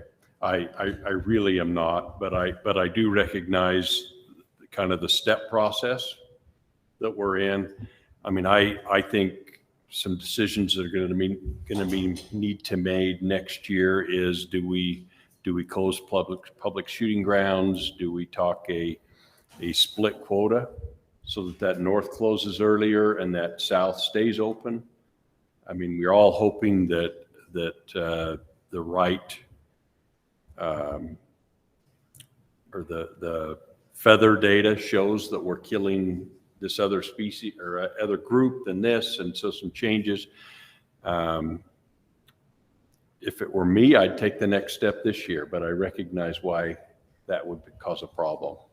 But and so I support this, but I'm not sure I'd ever support making it illegal to kill the the trumpeter, but manipulating the quota, setting some other things, let that upper section close earlier and keep the south, even set that so that it does close earlier and we keep it open, are options that I think we'll look at in the future. But I recognize taking this first step is a good first step.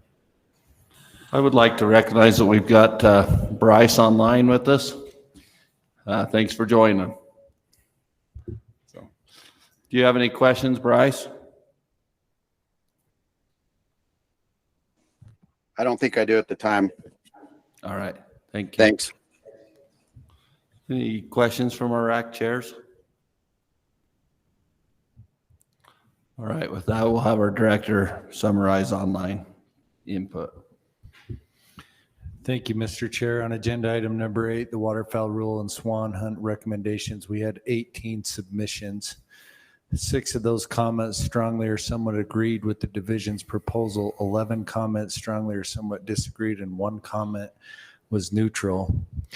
The main themes to these comments are very much in line with what we heard during the RAC process.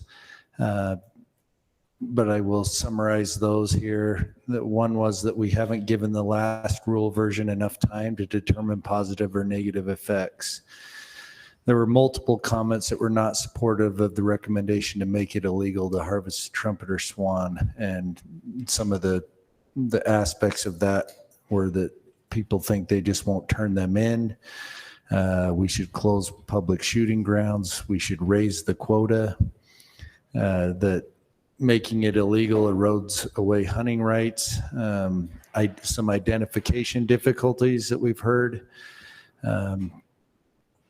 Also, that we had comments supportive of the division's recommendation to make harvesting trumpeters illegal and hope the poaching fines are large. We had a comment that the best way to keep trumpeters from being harvested is to stop hunting all swans in Utah, and a comment to increase that waiting period from 5 years to 10 years if a trumpeter is harvested.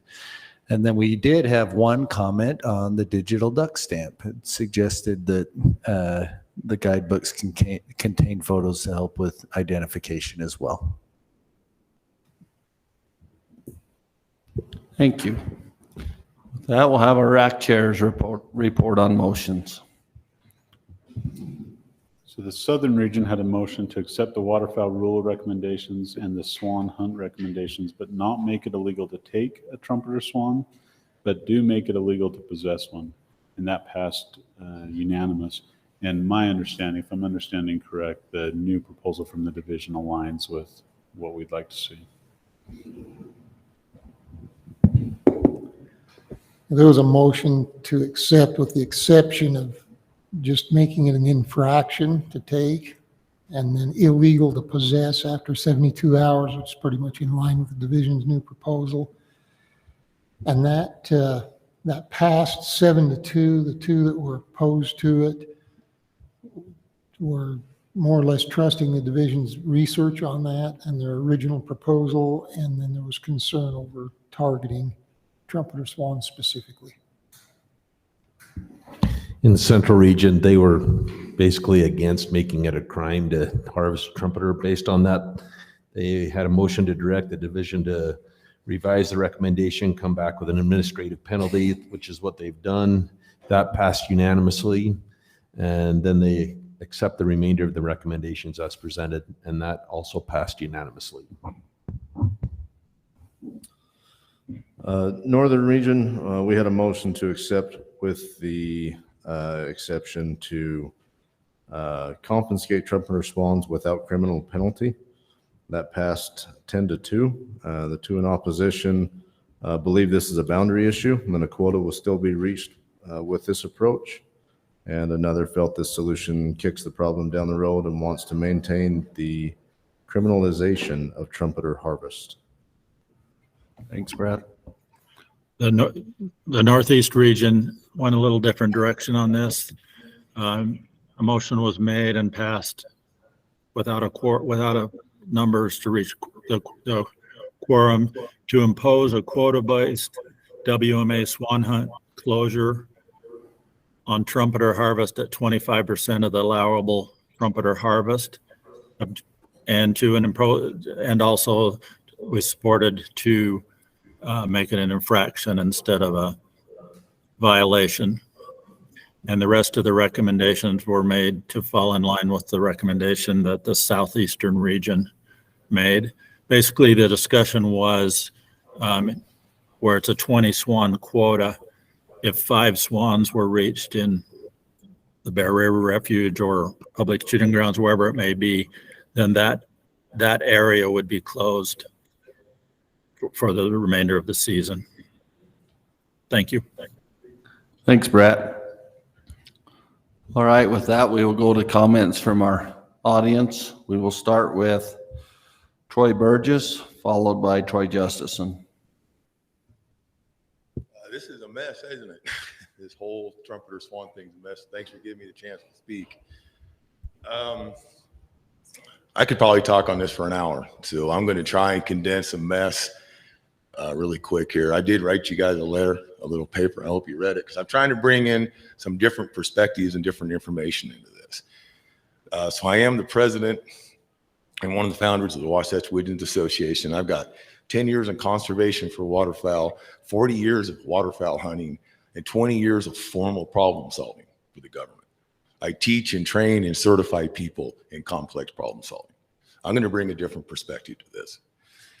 Dino Gano, who created Apollo root cause analysis, completely debunked the theory of a single cause problem. And he states that there's always an action and a condition. This proposal addresses the action. It does not address the condition. There's fundamental conditions that changed post 2019, from 2019 on. We changed the condition of waterfowl hunting for swans in Utah. And there's been nothing done in 4 years to reverse that. That would actually be simpler and less complex. One of the suggestions would be to change the boundaries back to the traditional boundary. Because yes, people are targeting trumpeters. That didn't start as a new phenomenon in 2019. It's been going on for decades. Okay, it's been going on.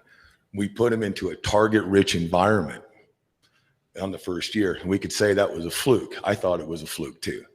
But prior to 2019, we never hit the quota at 10. 7 is the highest we ever hit. We changed the conditions and we go to 20 for 4 years in a row. But it's a normal human behavior, and I study this at the doctorate levels. When we do problem solving, we always point the fingers to somebody else. And trust me, I'm not defending those that target trumpeters. I've lost friends, and I've even received threats of physical violence because I've tried to stand up against that. So I'm not targeting that. I'm trying to take this as a different approach. So with that, the social media stuff, that fanned the fire. And that made it really, really bad. I think if we would have done something sooner, we may not be in the scenario we're in now.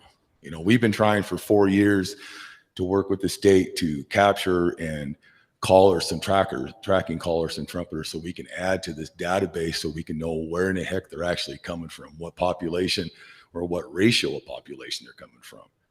And that's another thing that we have a concern with being a conservation group is we don't know what population they're coming from.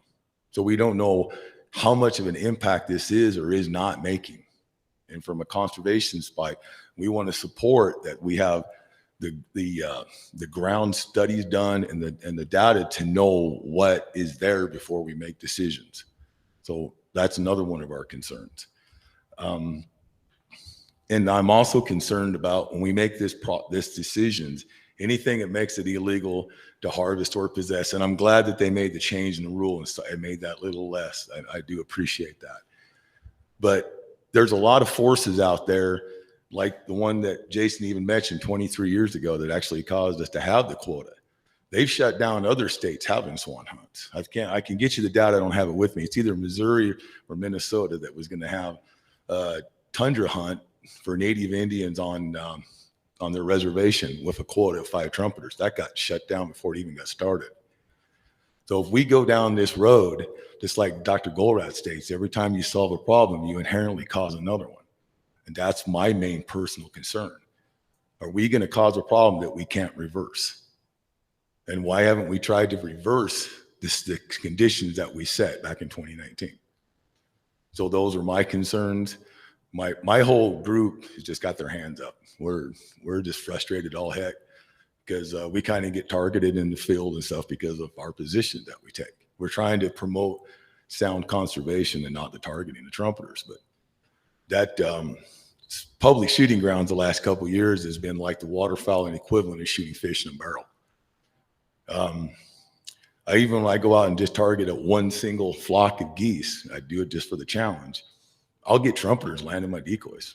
2 seasons ago, I had a flock of 10 landing my decoys to hang out for an hour. I think I need to give my dog therapy after that, but there is definitely an increase in the population. But when you go up there and hunt in that public area and stuff, there's no day that I could not have taken a trumpeter within 15, 20 yards, even when I'm not targeting them, just with a duck spread. So we did change the conditions. And that's the one thing that I'm personally a little frustrated with is we're not looking at reversing those. It seems like we have to do this rule so we don't have to change some other rule that we did in 2019. And that's my personal opinion. So, thanks.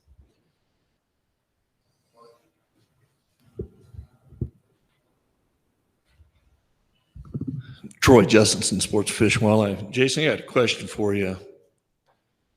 If we were to go the illegal route and you say, all right, it's illegal and you get a fine, is that fine different because it's a federally managed bird rather than say you went out and you shot a cow elk versus a bull elk? Or what's the difference in the fine? Is it more substantial where you're taking a federally regulated bird?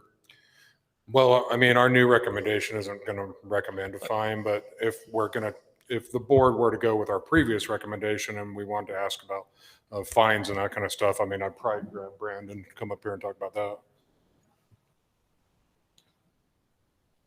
Brandon Barron, Wildlife Law Enforcement. The fines are set by a bail schedule. And so it's all unlawful take or rule violation. And so it's just defined by the judicial review. So there's no distinction then, whether it be big game or waterfowl. It's not going to be any more severe if a guy illegally takes a trumpeter versus illegally takes a cow elk. Bail amount? Are you talking about like the fine itself? I'm talking about, the extent of it is the same thing basically. Yeah, the class of crime would be the same. Okay. All right. Thank you. That's my concern. Go ahead. I was just going to say, that's a good question. I'll double check this, but the program is delegated to the states to enforce, and that's where it falls under our judicial code. That's a good question. I'll double check that, but I feel that the state's fine schedule is what applies. You haven't watched the RACs and seen a lot of the input. A lot of people's concerns were, man, don't want to make it illegal. Nah, it's tough. Kevin, I'm going to ask you, how easy is it to tell a cow from a bull bison, especially when they're young? Yeah, absolutely. You absolutely got to do your homework. It's tough. Right? Nannies from billies. Yep. Okay. Even our spike regulations in big game on an elk, he's got a spike on one side, 6 point on the other, he's good. But if not our management deer. At some point, we as hunters, we're better than this. We got to have the ability to know what we're targeting. I understand mistakes happen. I see it. But that's where law enforcement comes in and they understand what the intent was. If they are actually out there trying to do it, or, hey, young child made a mistake, whatever you type deal. I'm passionate about this one. This one cost me an opportunity to hunt swans last year. I drew. It's something that me and my grandson looked forward to. And granted, with time schedule, we weren't able to get out, and boom, all of a sudden we know it's going to close the next day. We got to go out for a couple hours. I appreciate the division looking into this and trying to accommodate and going through the RAC process. And I hope it works. I don't think it does. But at the end of the day, we as hunters are governed by rules. I mean, you go hunt sheep, a lot of times it's 3/4 cruel. It has to have an age class. To try and take the onus and the responsibility off of us to know what we're doing is wrong. We're better than that. We're smarter than that. So reluctantly, I support the division's recommendation. But I want to say thanks to you two for your time on the board. I got to know you as personal friends. It's been a tough go this last year. We've tackled some tough questions and tough issues, but appreciate what you guys have done, your service there. Excited to have the new people come on.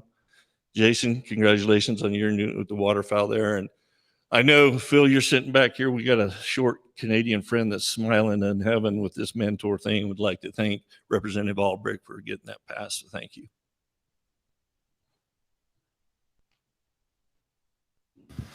All right, that's all the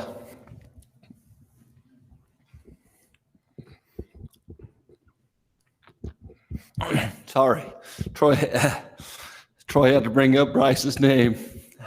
That's all the comment cards I have. With that, I'll open it up for discussion.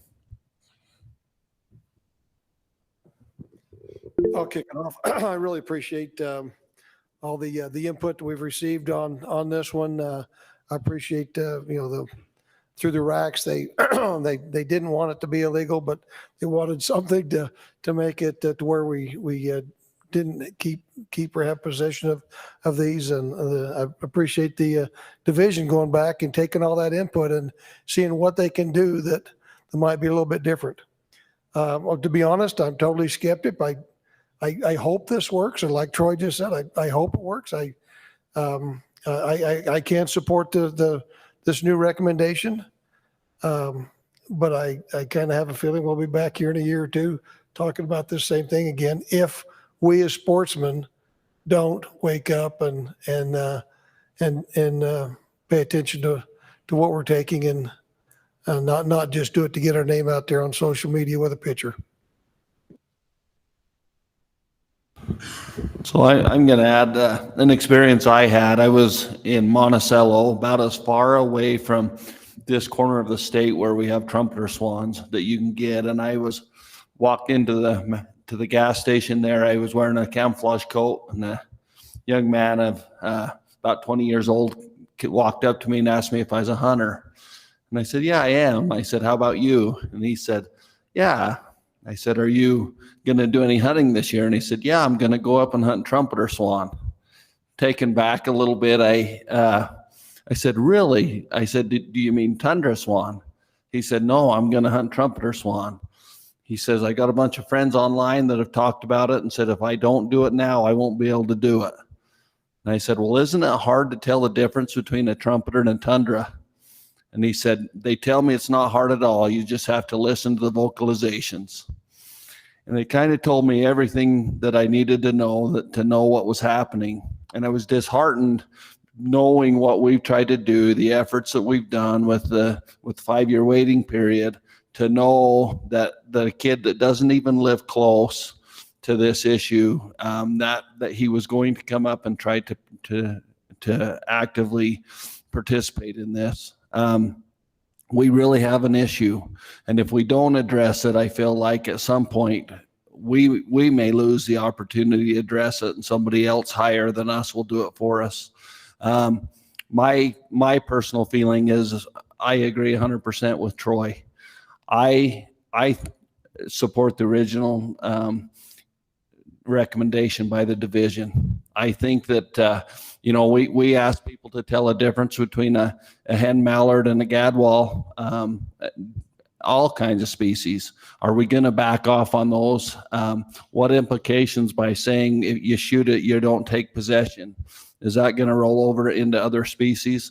I just think that I really take it serious to when I vote against the RACs. The majority of the RACs, when they speak, and I'm going to vote against that, I really have to check my alignment and see where I'm at. But on this one, I cannot go with it just for the fact that we can let some guys that want to get some fame on social media go shoot a swan, keep it for 71 hours, and then hand the problem off to the division and say, okay, you guys go figure out if you can get this mounted, and if you can find a museum, if you can find somebody that will take a swan that's sit outside for 71 hours. I just think it's the wrong message. Let's teach responsibility. And it's no different than all of our other laws. And so I support the original recommendation.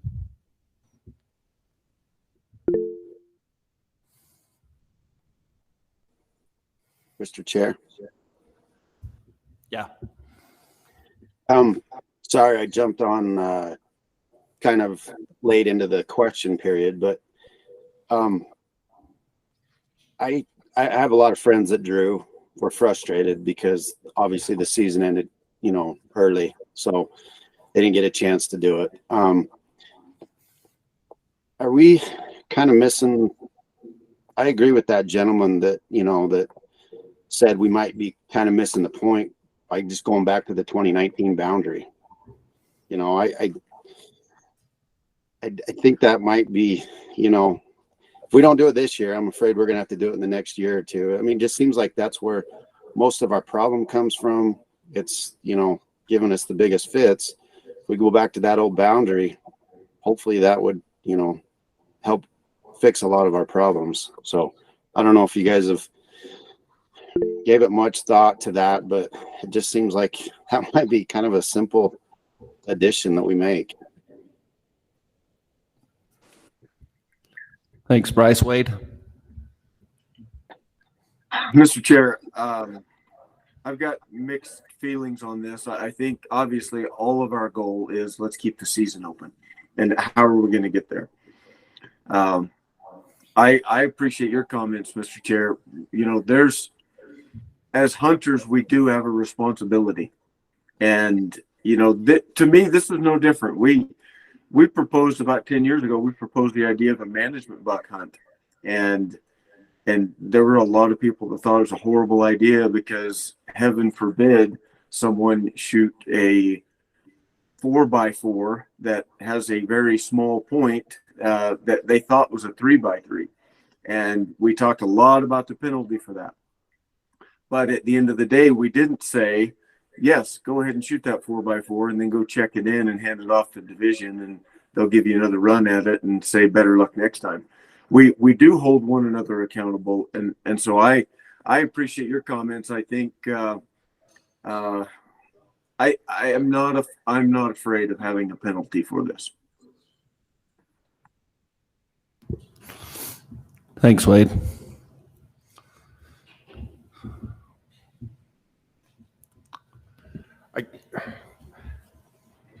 I'm still really struggling with kind of keeping the season open for the full length.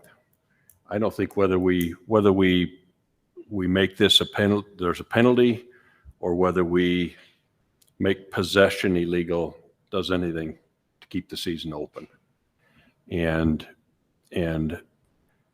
I guess I'm not supportive of closing public shooting grounds altogether either, because if we're hunting a lot of swans up there, that's a lot of opportunity.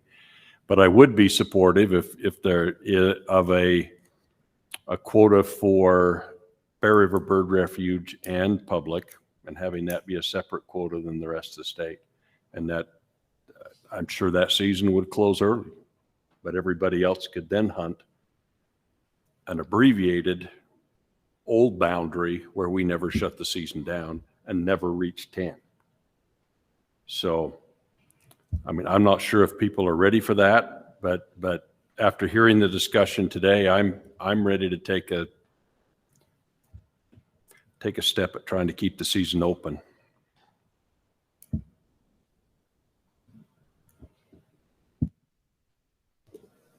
Mr. Chair, one thing that, we have received some input on and that we haven't really discussed is,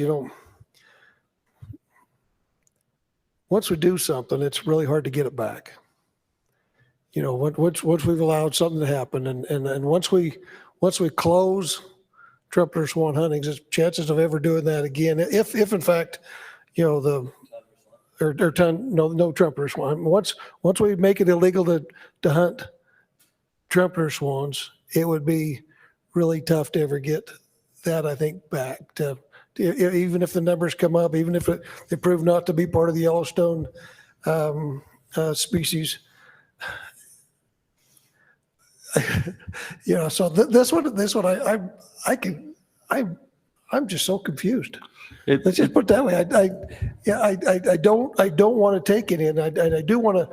I'd prefer to close, make it illegal only. But I know we'd probably never be able to get it, even if we down the road I get it back. This is hard for me because I don't really think that we don't have a trumpeter swan hunt. Yeah, it's not illegal, but it's not getting something back because we don't have a hunt. We do not hunt trumpeter swans. We don't say you can go harvest trumpeter swans. So that's a part of me that is hard because I don't believe we're taking something away because we don't offer a trumpeter swan hunt. It's a tundra swan hunt we're offering the public. So. Is there a possibility that once the isotope data comes back, then we find that it's not just the greater Yellowstone population, that they will liberalize the limit on tundra swans? I mean, not on trumpeters. So there's a possibility, but we're going to have to get the isotope analysis and see what it says. And the Fish and Wildlife will probably require like several years of data before we can approach them and ask for a change in the quota.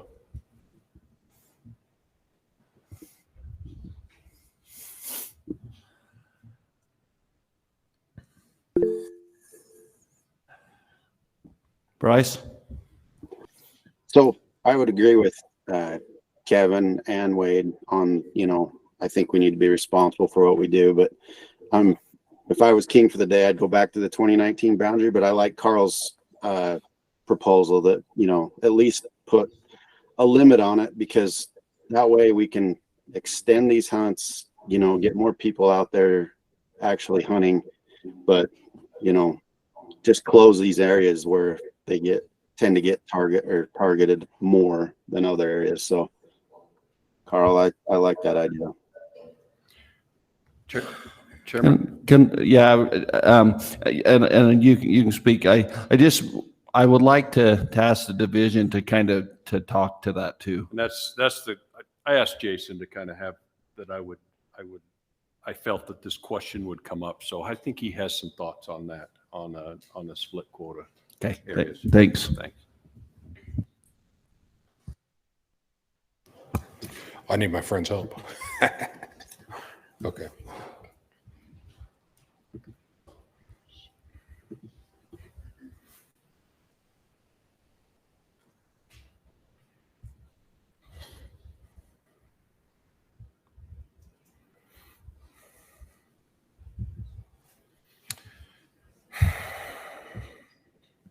Okay, so I did prepare some additional information here.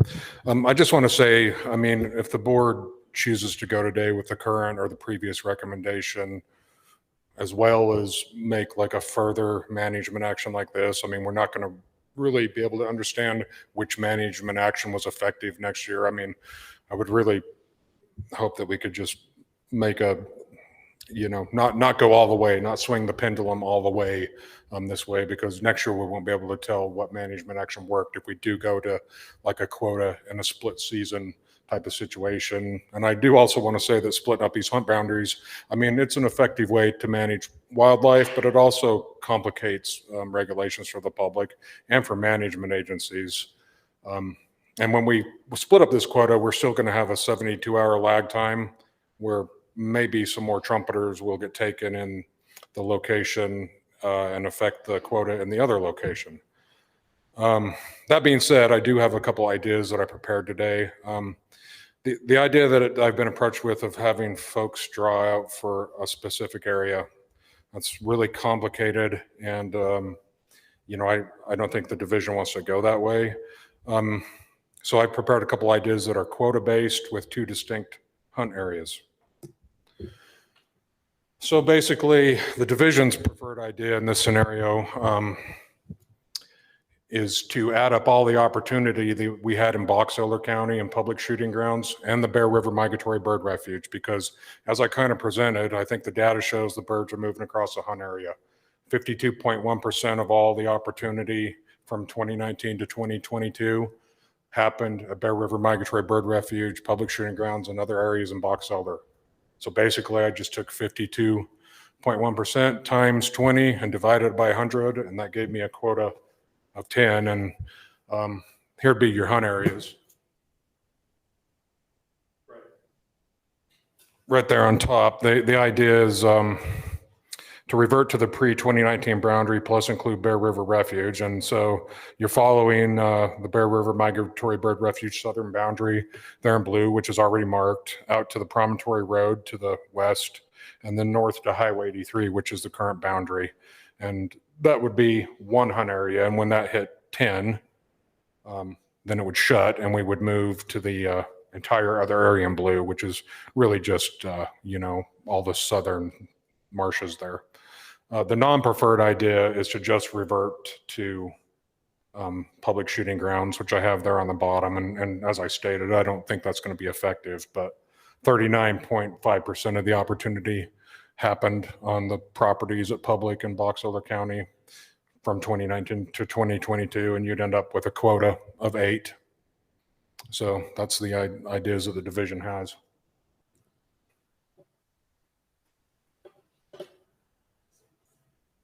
Thanks, Jason.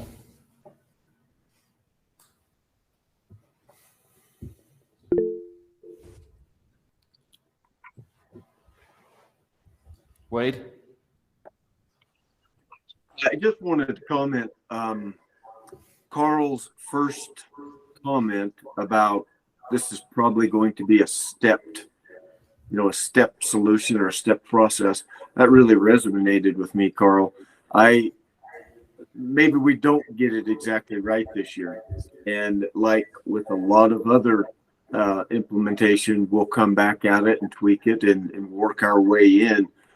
I feel like we can get there. I don't know that we've got to try to entirely solve this problem today, because as the gentleman stated, there will be unintended consequences of whatever we do. I like the idea of taking a bite at this. And I do like the division's proposal, their original proposal. I like the idea of kind of taking a bite at this, and let's review it and see how we do.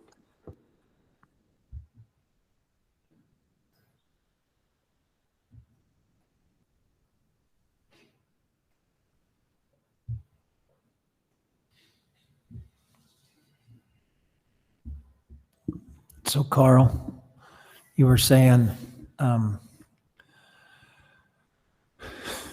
if once a certain amount of the trumpeter quota was reached in those northern units, to actually close them and go back to the pre-19 boundaries and then let the hunt finish that way in an effort to reduce possibly more trumpeter take? Not exactly. We wouldn't have one draw, so you drew a swan tag, but then you could choose whichever area you wanted to hunt but not the 2019 boundary, because that just tied into public safe or a public shooting ground. Include public shooting ground, Bear River Bird Refuge in one quota. And once that was reached, then the rest of the swan hunting area would still be available to them. Now, in previous times, we'd hit 8, we'd never hit 10 in that other area, that lower area. But just something to try and keep a swan hunting opportunity open for the entire season without closing public shooting ground altogether. I'm not sure I made that any clearer. But the 2019, I believe, had Bear River Bird Refuge. It didn't have public shooting grounds. But if you tie those two, because they're close, the birds are trading back and forth. If you close public, they're just going to push into this other. We're still going to kill too many swans, too many trumpeters. But if we tie those two together in one quota, and then have the rest of the state open, hopefully for the rest of the season, is the idea. Whether we're ready to take that step, I don't know. I've got a question for Wyatt. If we went with the DWR's original proposal and it was illegal, you guys deal with a lot of hard situations. Like Troy mentioned, you deal with people that maybe accidentally take a young bull bison or a 2x2 spike. How would you deal with this situation? So there's 3 different levels of, I guess, violation you could look at with a situation like that. One would be a warning, one would be an infraction, one would be a state code violation, Class B misdemeanor. We deal with that stuff regularly. For example, we'll take a swan measurement. For example, if someone shows up a couple hours late or a day late because they couldn't get off work or whatever, I don't know that we've ever issued even an infraction for that violation. It's commonly a warning. If you made it illegal, in your example, as far as trumpeter swans, it'd be handled the same way.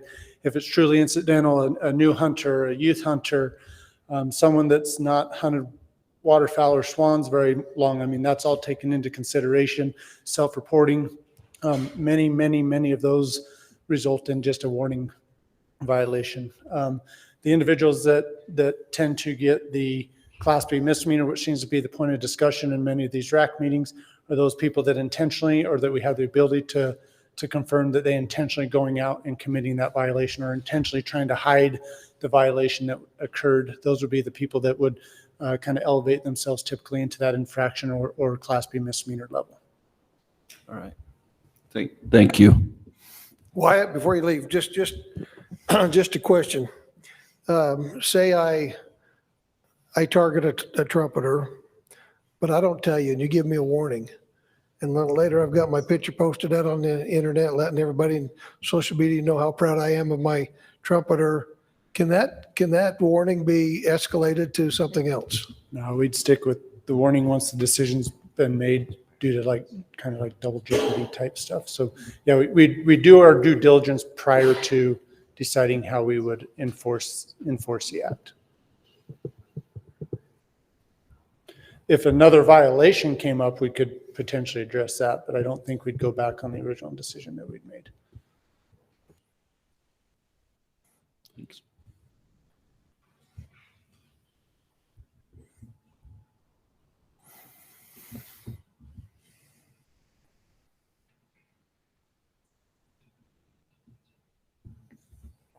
Bryce, I'm curious. You live in the heart of where a lot of this is taking place, and I know you've received a lot of public input, and you've heard all of the board kind of give some of their inputs. And just curious, where you think will help us kind of land where we need to, or do you think that we'll be coming back and addressing this again? Thanks, Kevin. I honestly think if we don't address, the public shooting grounds where a lot of these birds, are killed, and I could get on board with, having the quota, like Carl said, just, once we got to 8 or 10 birds, that becomes off limits, and then we, shift it down to the Bear River Bird Refuge mainly, that that's going to help us, extend the season, get more people, out there. So a lot of the comments that I get, they know it's where the problem is that northern part, the public shooting ground. So I'd get on board with, with what Carl's saying, just closing that after we, letting people have an opportunity to hunt it early. But, as soon as we see that quota is got to a certain point, then we shut it down and let people keep hunting south.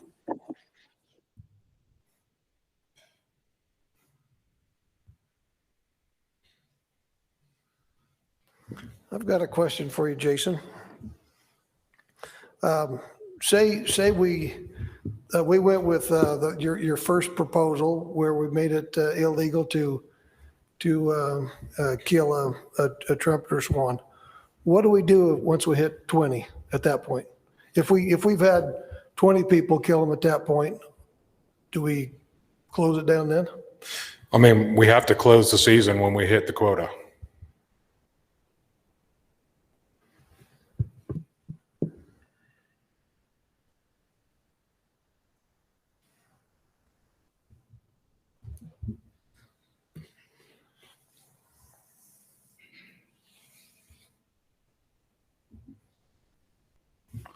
I can take a swing at a couple motions.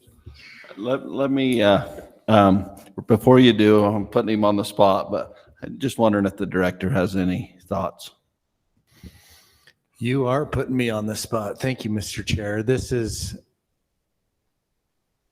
You see what the division has to try to figure out in certain circumstances. When we came out with the recommendation to make the harvest of trumpeter swan illegal, we didn't just decide that let's just roll the dice and see if this works. We thought that was our best path forward to be able to allow the opportunity to hunt public shooting grounds or anywhere else is open for taking of tundra swans without, and hopefully not closing the season, or at least extending the season as long as possible. As it started through the RAC process, the idea of not having an enforcement action, we discussed that internally before we made our decision to go with making it against the law, just because we really didn't understand that would be an option. That is not something that we typically do.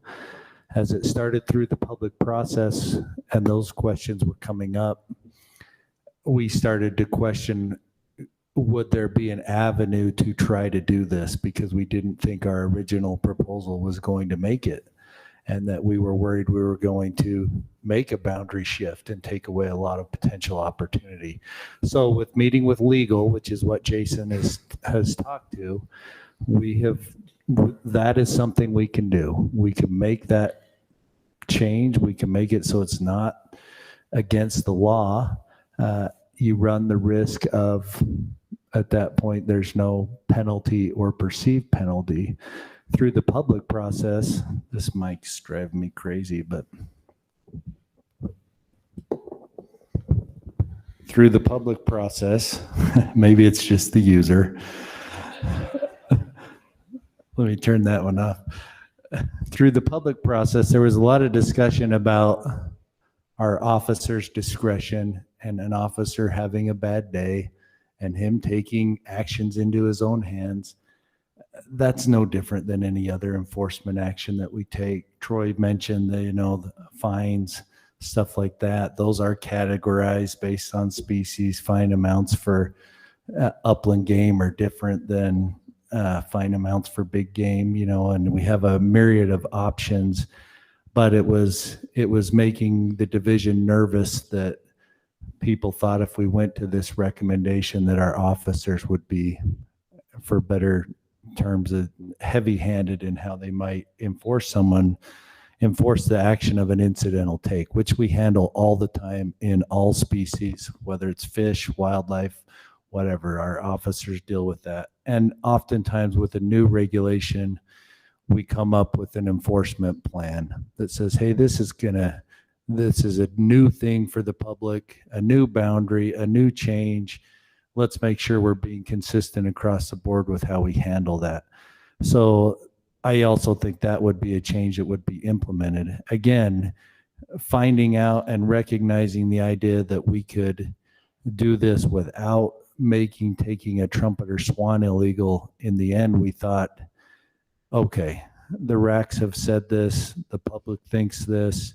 Is this the next step before potentially making it illegal and seeing if this actually stops the problem and still allows that public opportunity? So that's why we decided to make the change.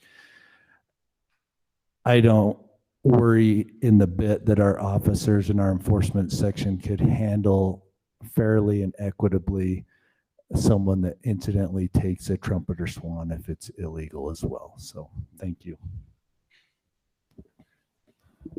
Chairman, can I ask the director another? Implementing, I mean, we have a quota system now, splitting this quota system and managing a split. Are you guys capable and ready to do that if we voted that way? Capable, yes. Always, whenever you decide to switch a boundary or change it or split it out, there's always some unintended consequences with that as well. Half this conversation has been, worried about our officers on handling someone that shoots a swan incidentally, a trumpet or swan. So now you would be handling the same enforcement action when they take one in the wrong unit. So I think, but capable, yes, capable is always, yeah, we could. I would like to ask, the divisions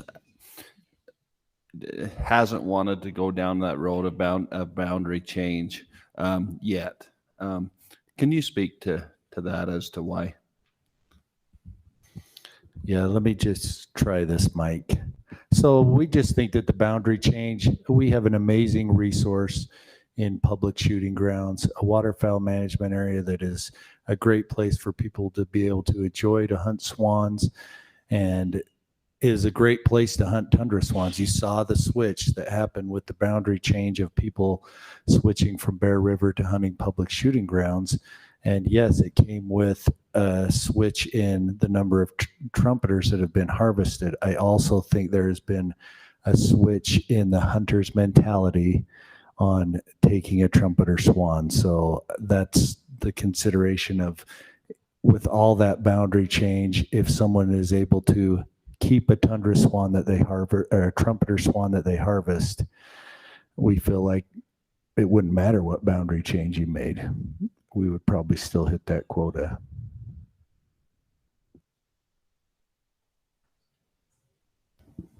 Well, the fact that we have a tundra swan hunt and we don't have a trumpeter swan hunt, it implies that killing tundra swans is illegal, doesn't it? I mean, and yes, there is incidental take, and those are handled on a case-by-case basis. And when incidental gets to 20, then the whole season shuts down. But we're all frustrated with the targeted take that's closing the season, because I know guys that were waiting for the swans to actually come in, so when they traveled clear up here to hunt, there was actually going to be some, and didn't get to hunt. So the one part about that on the illegal aspect of it is, no, it has not been illegal, even though there hasn't been a trumpeter swan take permit, because they've been able to keep their bird to this point. I'm having a hard time knowing it's my last meeting and we haven't heard from Kobe.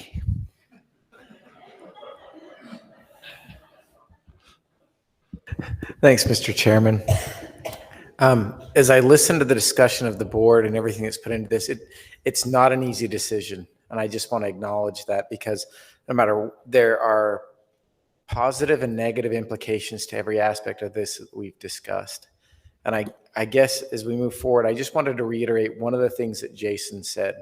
I mean, the goal of this, the goal of addressing this issue today, is to say, okay, right now we're closing the hunt early, so the pendulum's over here. And what we want to do is we want to swing that back a little ways with an action, right? We want to take an action that swings the pendulum back to where the hunt can stay open, hunters can enjoy it, and they can have the maximum opportunity possible to go and harvest a swan. And so as Jason mentioned in his presentation, there are several actions we can take, and I think we're pretty comfortable with all of them. Obviously, we have our recommendation, but it's not that one of them is bad or right or wrong, just each one has consequences. I think what we'd ask though as an agency is, as we slide this pendulum back, right, let's try to pick one action to take. If we pick 4, right, we move it all the way over here, and then we say, all right, we've got a quota system and it's illegal, and then we end up clear over here, and we really don't know. We end up minimizing opportunity, and we really don't know which action that we took was the one that fixed it. And that's why it may be a multiple year thing. It has been a multiple year thing. Last year we came with a recommendation, the board came with a recommendation of, hey, let's put on a waiting period, and that wasn't enough. Let's push it a little further, take another action, and see where we land. And we can continue to take these actions until we get the desired outcome. And I think the reason we'd rather see that than a possible overreaction is because then we will impact opportunity by our action, not just by the take of trumpeter swans. So I guess I just ask the board to keep that in mind as they head towards a motion on this. Thanks, Kevin. Colby, I want to go on record in my last meeting that I agree with you. I agree. I think the original motion that we'd be best to just make it illegal, see what happens, and go from there. Thanks, Colby. I was fairly impressed that you came up with the illegal to keep part, the change the take part, and that might be a deter. I wonder if that would be an incentive to hurry up and get your trumpeter, because this will be the last year it'll happen based on the discussion today.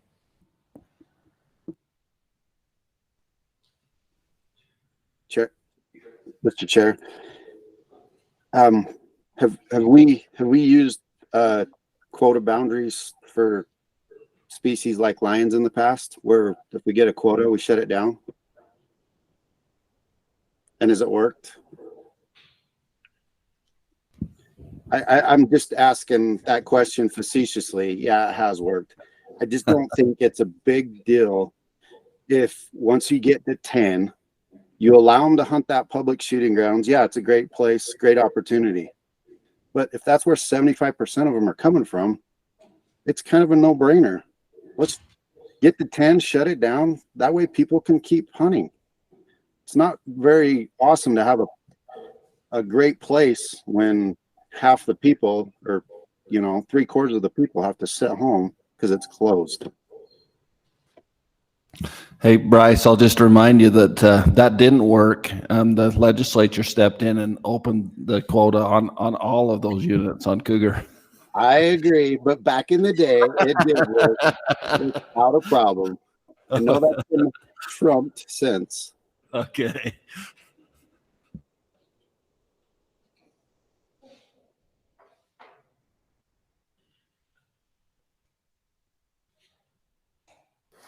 Well, I've got a completely a big circle I've got around into my mind. I appreciate Chairman of you kind of let me know that we don't have a trumpeter swan season when I, in my mind I was thinking it was, we really could have one, but I'm as the poet. I guess I'm right now. I'm feeling we need to just stick with the division's original proposal of making it illegal to harvest one.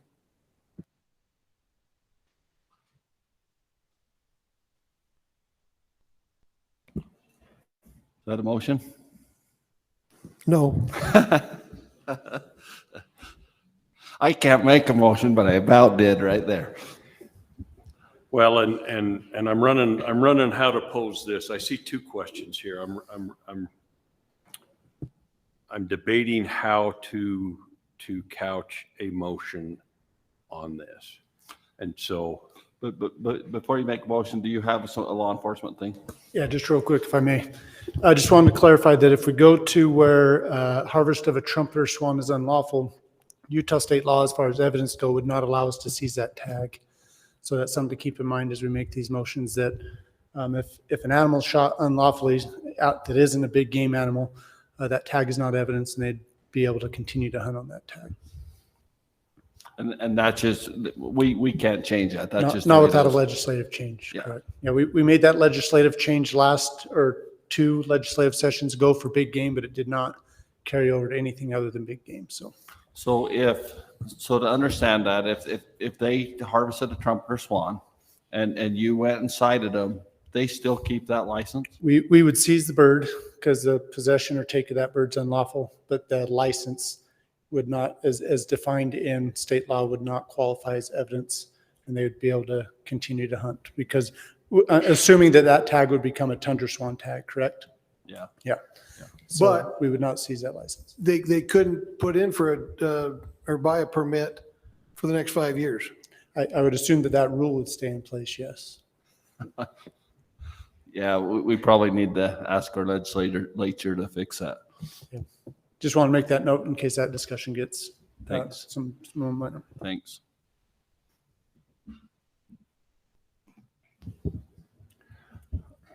Okay, I'm gonna word this way because all 5 racks went that way. So I'm going to make a motion that we approve the amended division recommendation, making the take of trumpeter swans not illegal, but the possession of trumpeter swans illegal. And so to clarify, the amended motion that the division recommended, that would be the motion you're okay with? Yes. Okay. And that's Claire, Stacy, and Jason? Okay. All right. Any questions on that motion? I don't believe, correct me if I'm wrong, but I don't believe the presentation made it illegal to take or the amended proposal made it illegal to take a trumpeter swan. That's crazy. You just can't possess it.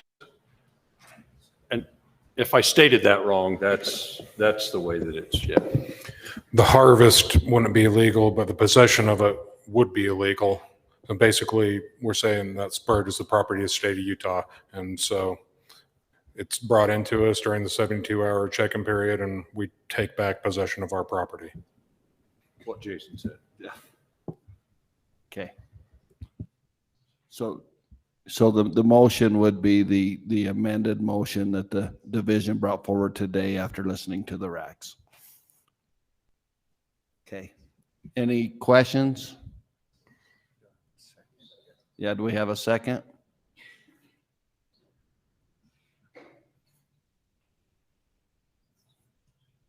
All right, motion fails. With that, I'll open it back. So the reason I didn't second that, it just seems somewhat wrong for me to kill something and pick it up, put it in my truck, carry it somewhere, and say it's not in my possession. It just, if I did that with a deer, as soon as I harvest it and I load that in my truck and I'm driving away, I feel that's in my possession. But this, and I really appreciate what the division's doing. I appreciate all the racks. It just seems wrong to say that's not in my possession until I check it in, and then I don't get it. Then it's still not in my possession. But so I don't get to keep it. In my mind, it's. I don't want to go down one road and say in this case it's this, but in another case it's different. To me, it's just. I'm struggling with that. You're absolutely on the same path as me. I really wanted to listen to those racks and go that way, but I think it sets a precedent for many other things down the road. And I think it teaches our youth, hey, it's okay to go harvest a swan. You don't have to eat it. You don't have to take care of it. You don't have to clean it. Just give the problem to the division. I don't like that at all. So anyway. Mr. Chair, Yes. can I make a motion that once the quota reaches 10, that the public shooting grounds and the private ground closes and we go back to the old boundary till we hit the 20? Okay. Yes, we got a motion, but I'm going to ask the division to come up and address if they have any concerns with the boundary. Okay.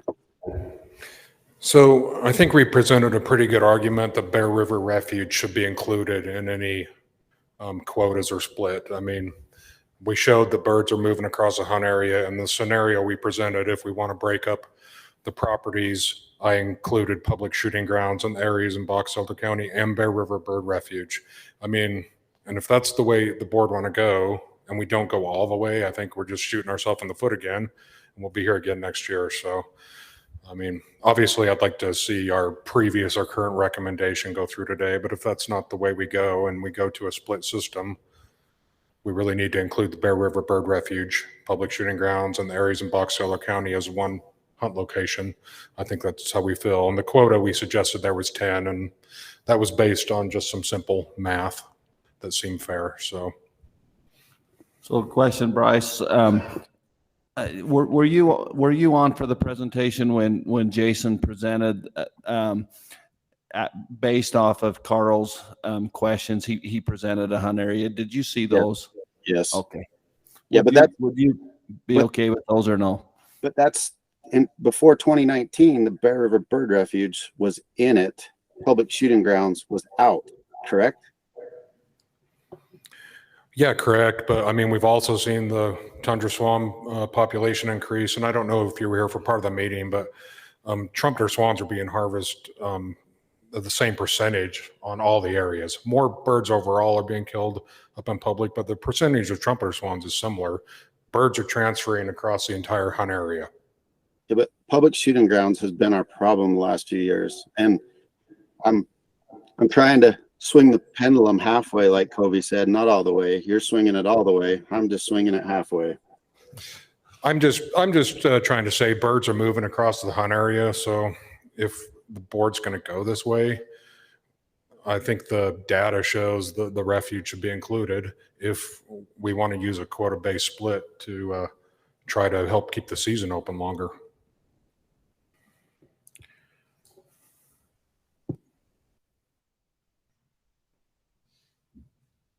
All right, we have a motion on the table. Do we have a second?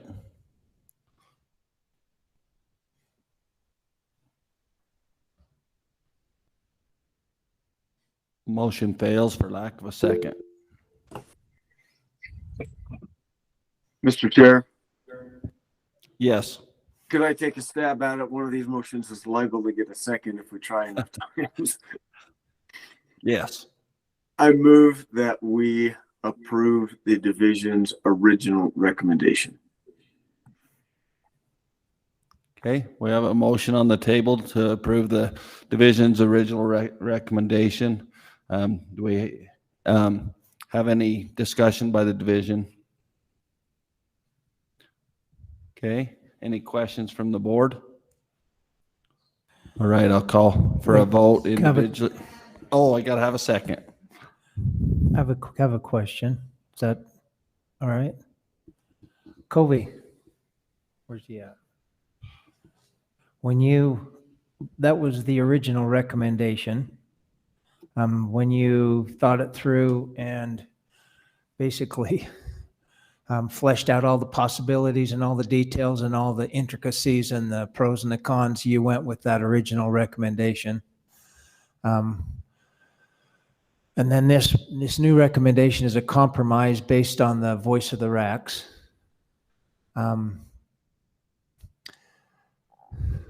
Speak to your old recommendation.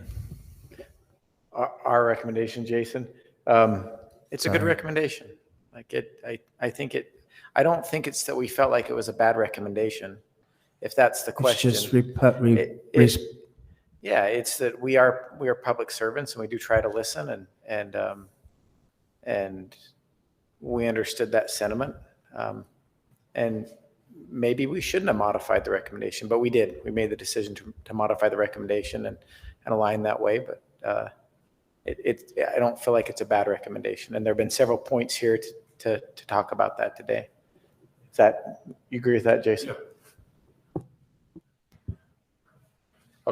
Well, and honestly, it's cleaner. Yeah. It's cleaner than what the RACs voted for, and it's cleaner to when the division listened to that and went. It is absolutely cleaner. Yeah. There were some, and it eliminates the potential for downstream changes. And so even though I like the other one, this one's cleaner. Yeah. So. Yeah. We have a second? I'll second it. Yeah. All right, we've got a motion and a second. Is our motion clear, Stacy? I agree. Exactly. With that, Could we restate the motion, please? yes. So the motion was made by Wade to go with the division's original recommendation. And Jason, can you come up and state what that original recommendation is?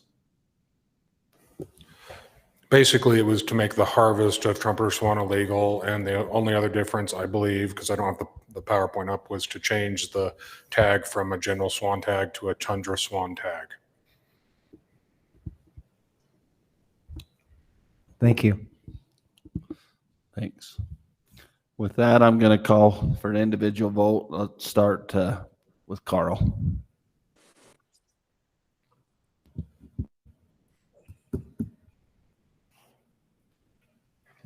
Yes. Yes. Yes. Yes. Yes. Yes. I wasn't supposed to say that, but I wanted to. All right, unanimous. Sorry, Stacy. She's shaking her head at me. All right. What time we running? So what do you think, Stacy? Okay. We're going to take a lunch break, and we will go 1:30 to 45 minutes. We will go to 12:30. All right, perfect. Is there enough lunch?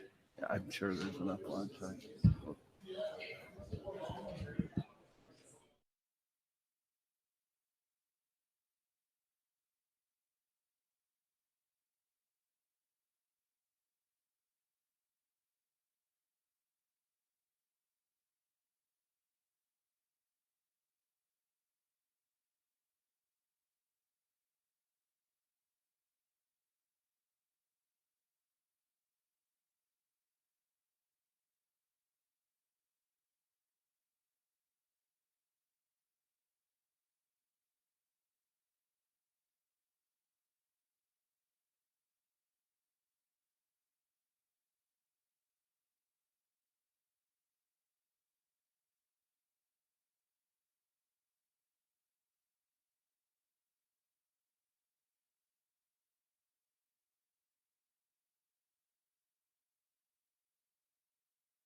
lunch.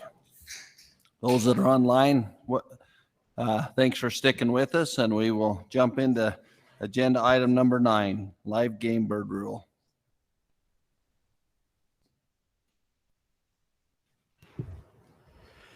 So assuming you guys have been able to review the video online, I can just give you a real quick overview of what this proposal is. It's basically mostly rule cleanup. So we had game bird, like Penrod game bird rule spread across 6 different rules. So it's taking all of the Penrod game bird rule and putting it into a single rule to make it easier to follow and comply with.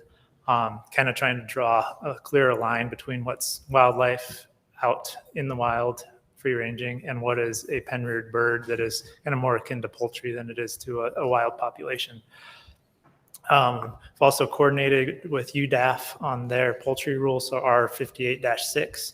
We did have some conflicts previously between what was defined as poultry and what was defined as a game bird.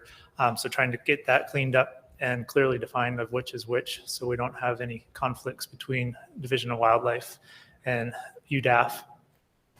And then we've also had some increasing disease concerns over the last number of years, especially with AI. So we've increased some of the disease testing requirements to make sure that we're not putting wild populations in danger or not endangering our commercial poultry industry in Utah with the release of Penrod game birds. Through the RAC process, we do have a few recommended changes to the rule from what was originally presented.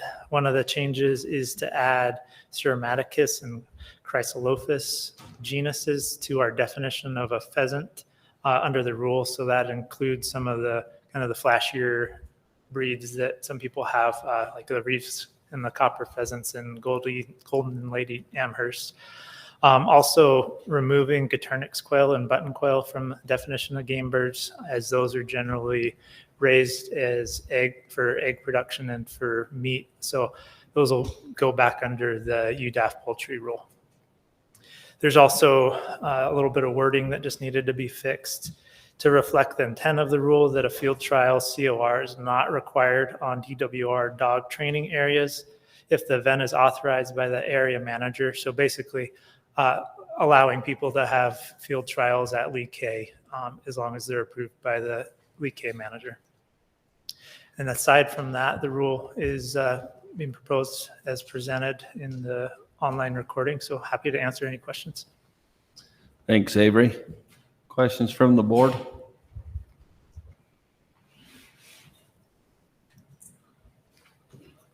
All right.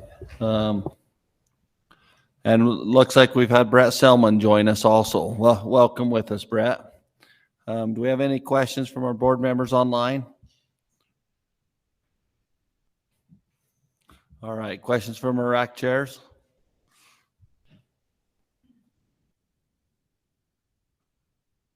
All right, ask the director to summarize input. Thank you, Mr. Chair. On agenda item number 9, live game bird rule amendments, we had 2 comments come in, one that somewhat agreed with the division's proposal and one that was neutral.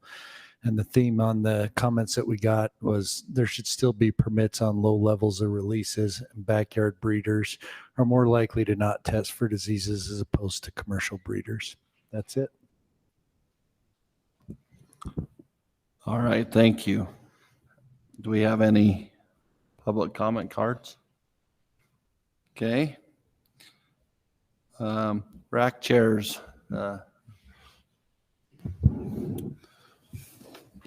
So we had a motion to accept as presented, and that passed unanimous. Southeast region had a motion to accept as presented, and that also passed unanimous. Central region had a motion to accept as presented, and that passed unanimously. Northern region had a motion to accept as presented, and that passed unanimously. All right, thank you. In the Northeast region, the RAC generally supported the motion as presented by the division. All right, thank you. So all RACs were Unanimous. All right, I'll open up for board discussion.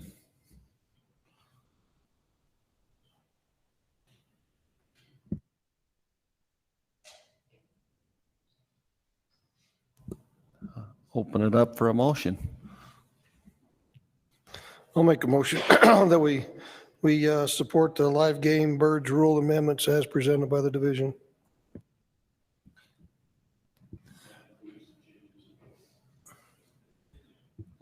I'll second that. Okay. We got a motion by Randy to accept as presented with the corrections and seconded by Carl. Any questions on the motion? All right, I'll call for a vote. Let's start with Carl. Yes. Yes. Yes. Bryce? Yes. Wade? Yes. Brett? Yes. Motion passes unanimous. All right, let's go to item number 10, collection and importation.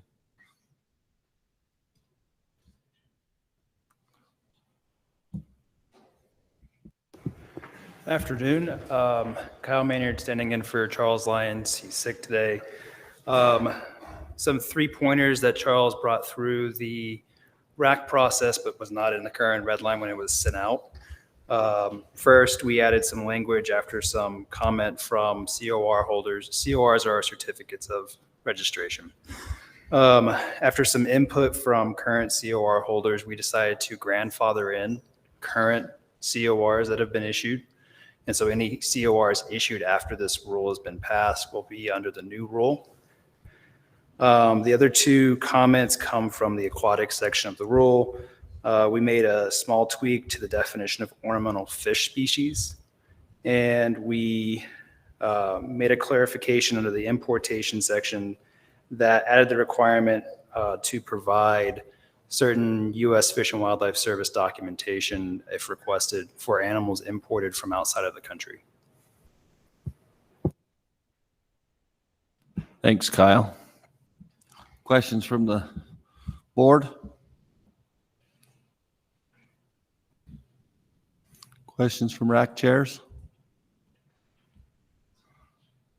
All right, have the director summarize public input. Thank you, Mr. Chair. On agenda item 10, collection, importation, and possession rule amendments. We had 3 comments come in. 1 strongly agreed, 1 disagreed, and 1 was neutral.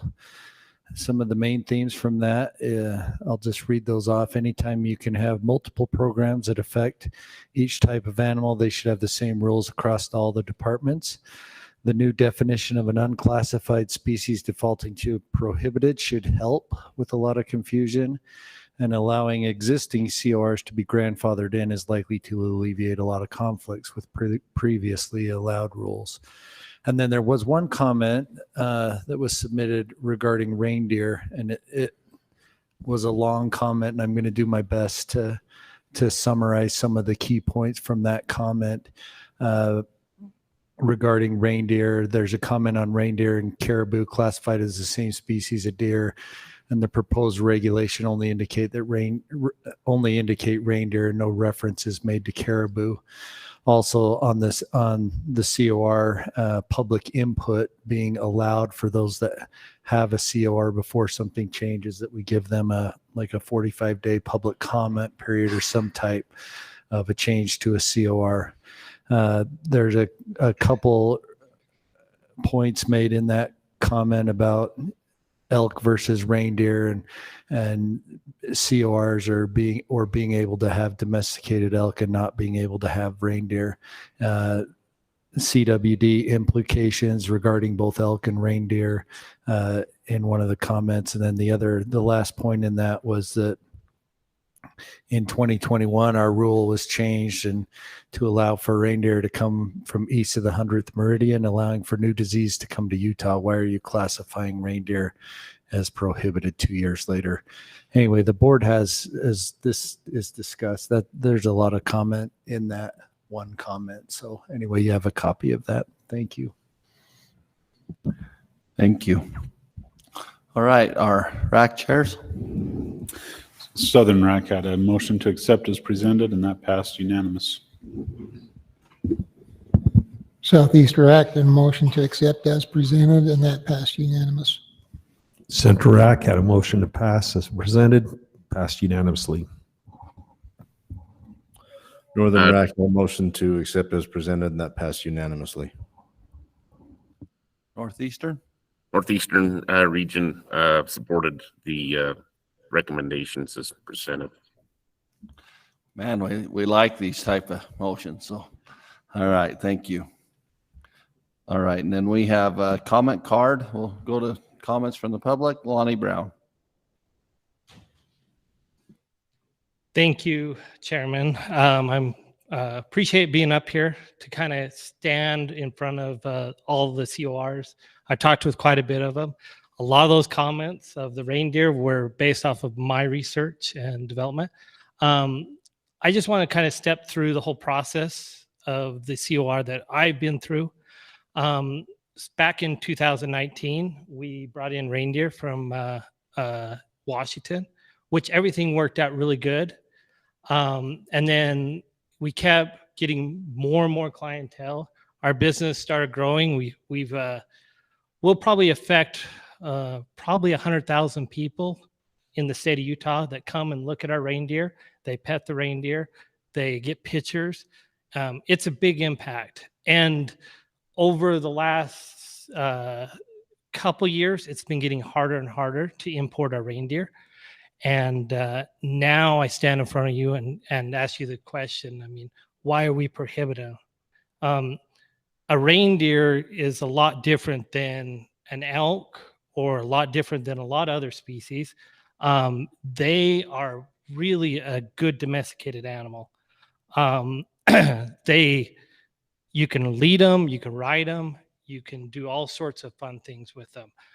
The other thing that I was looking at these rules and regulations is we are defining them as, we're defining domesticated animals too in these rules.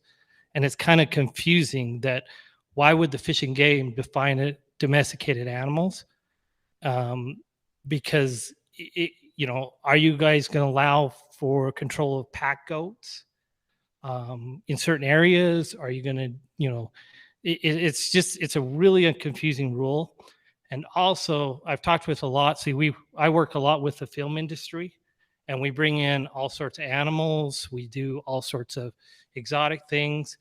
And by prohibiting these things, then we're going to lose that economic value. And this rule really doesn't account for any of that stuff. And I don't know if the lawyers have looked at the economic value of it, if that's going to affect the film industry. Because I get phone calls all the time. Can we do this? Can we bring this in for the film?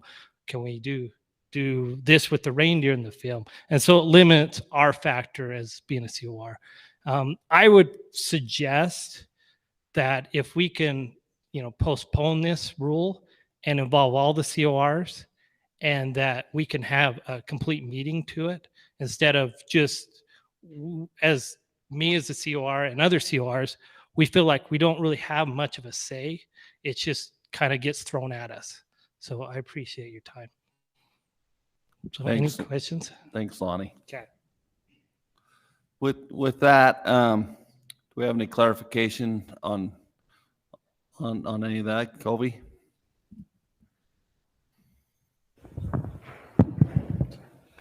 Yeah, first of all, I want to say, appreciate Lonnie coming and speaking. This rule has been one of the hardest rules that we've tackled as an agency. It took several years, and our overall goal when we looked at this goal was to do a couple of things. One was to simplify and actually have less government regulation wherever we could. That's why there's some of the definitions in there of this is a domesticated animal, and we don't oversee that, and we're not going to worry about that. The second goal was to ensure that we are acting as our mission, like our mission as Division of Wildlife is to act as the trustee and guardian of the state's wildlife, right? So we wanted to simplify, have less regulation overall, simplify the process of getting a COR, certificate of registration, and throughout that whole process, make sure that we're acting as trustee and guardian. And I think we did that. Now, speaking to reindeer specifically, it's nothing against reindeer or reindeer producers.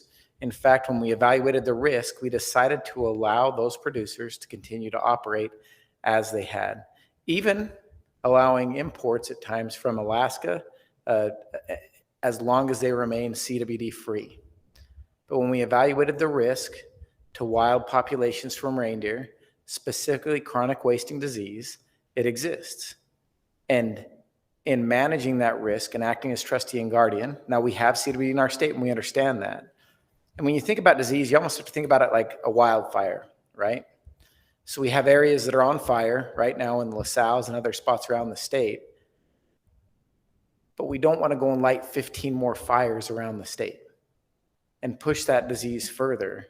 To date, we still haven't found it west of I-15, for example. So it's pretty important for us and our neighboring states to try to contain chronic wasting disease that can be transferred and brought in by reindeer to the COR holders that currently have those animals. And that's really what this came down to, is it was a risk analysis of what risk do we want to accept for the public's wildlife?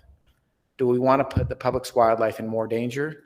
And are we okay with that? And it came back, we're okay with having the ones we have. It's not a program that we'd like to really increase because of our responsibility. I hope that answers some of the rationale.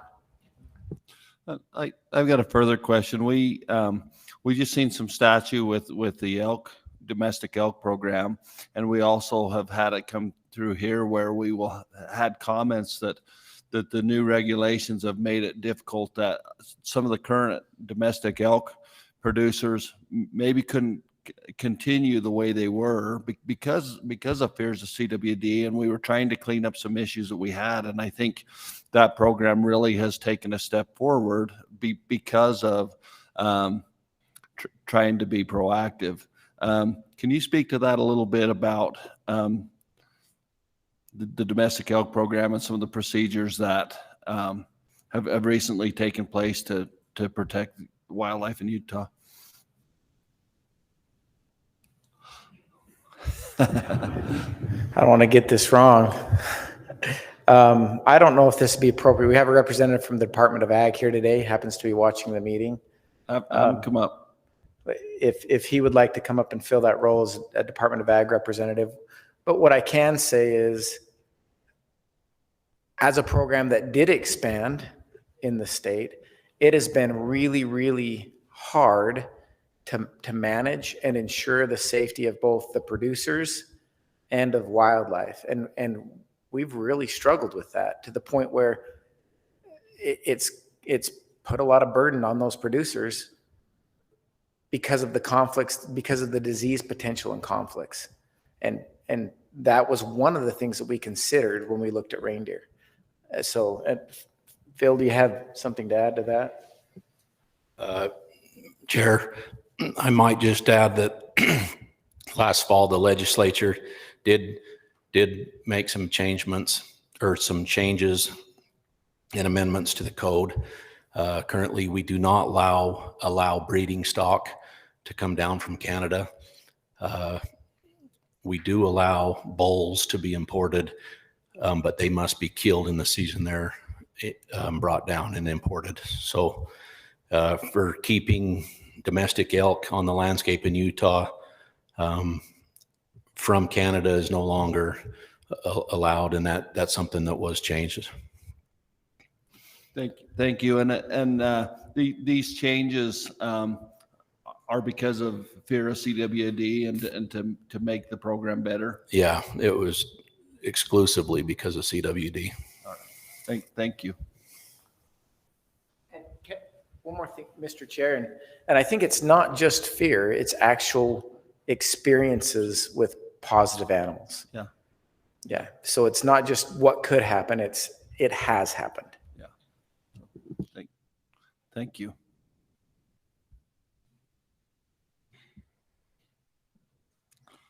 All right, I'll open it up for board discussion.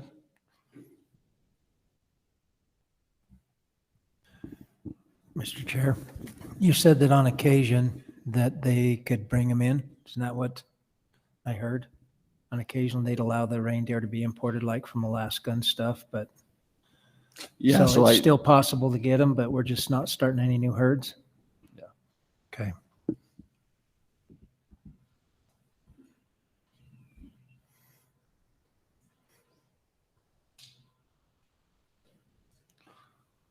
I'll add some discussion. I had talked to a lot of the domestic elk producers, had the opportunity to go to many of their ranches and walk around the fences and hear some of the issues. And as our state expands and more people increase and risk of disease is real, I absolutely can see the division why they landed where they did. I think it's we had the opportunity to hear from a gentleman of the financial opportunity that there is, but we also, as board members, know that the amount of financial efforts that go into our wildlife and to promote wildlife in Utah. And so there are some real risks, and I appreciate this effort. I've understand from Covey that this might have been one of the most difficult rules that they've tackled, and I appreciate the division that have done that, and I think they've landed in a good spot.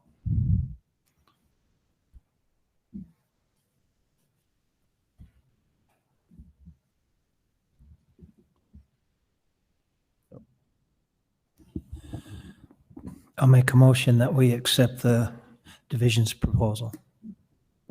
As presented? As presented, yes. Okay. All right, we got a motion by Gary to accept as presented. I'll second that. Okay, seconded by Carl. Any discussion on the motion? All right, I'll call with a vote. Carl? Yes. Yes. Yes. Wade? Okay. Bryce? Yes. Brett? Yes. All right. Motion passes unanimous, one absent. All right, let's go to agenda item number 11, CWMU variance requests.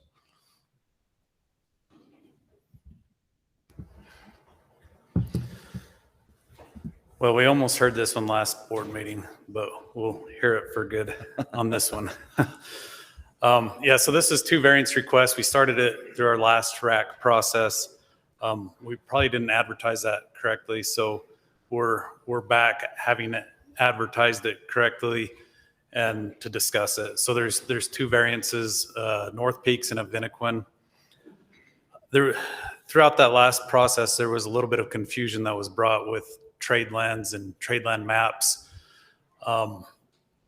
Just for the record, we had some errors on our mapping, and I'm sorry for any confusion that caused for any of the public hunters, and I'm sorry to the CWMU for having their land that wasn't intended to be in public land or in trade lands marked as trade lands. Just to give you a little bit of history on that, the land that is being asked in North Peaks for a variance was in a CWMU. It was in Meadow Creek CWMU up till 2019. And then at that point, that CWMU dissolved. North Peaks took in what they could that connected. And at that point in time, the operator, and I was actually the biologist up there, were discussing about what to do with trade lands. And I have an email from him saying that the intent was to trade 2,040 acres for the 2,040 acres of public land, and a map. And that map was clear that what they're asking for in the variance was never intended to be part of the trade lands. With that being said, we also have the Avinaquin Canyon. Some of the discussion on that one has been that they have a variance to be an elk CWMU. They're under acreage on that. They don't have the ability to add any additional private lands that connect to it. So they were granted that variance.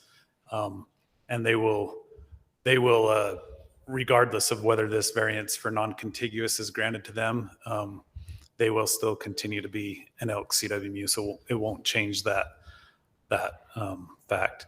going back a little bit to the North Peaks, I guess I do want to point out too that the land that we're talking about it is marked as no trespassing. It won't be available to the public to hunt.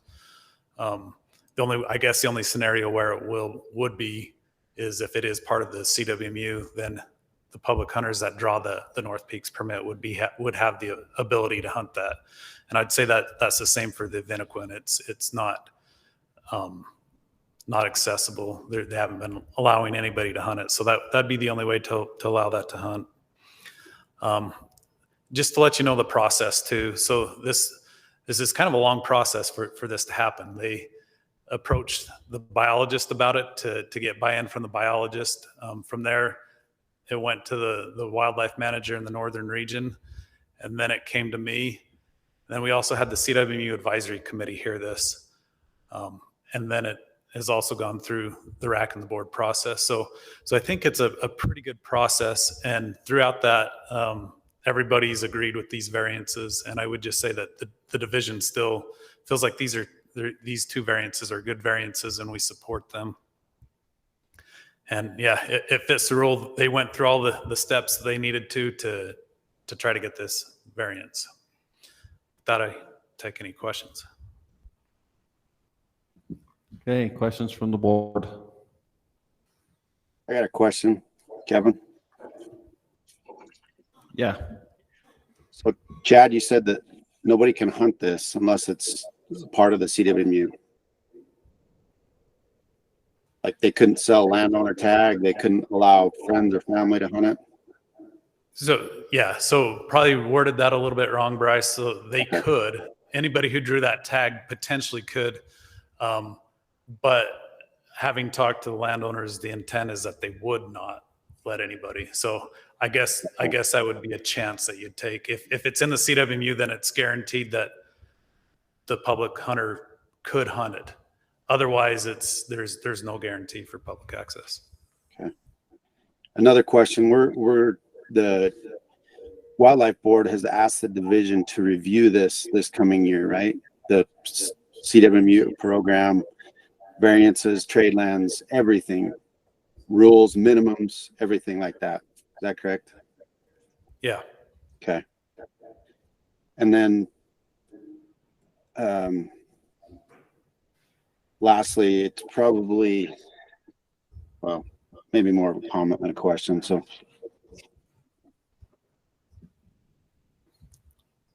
All right, thanks, Bryce.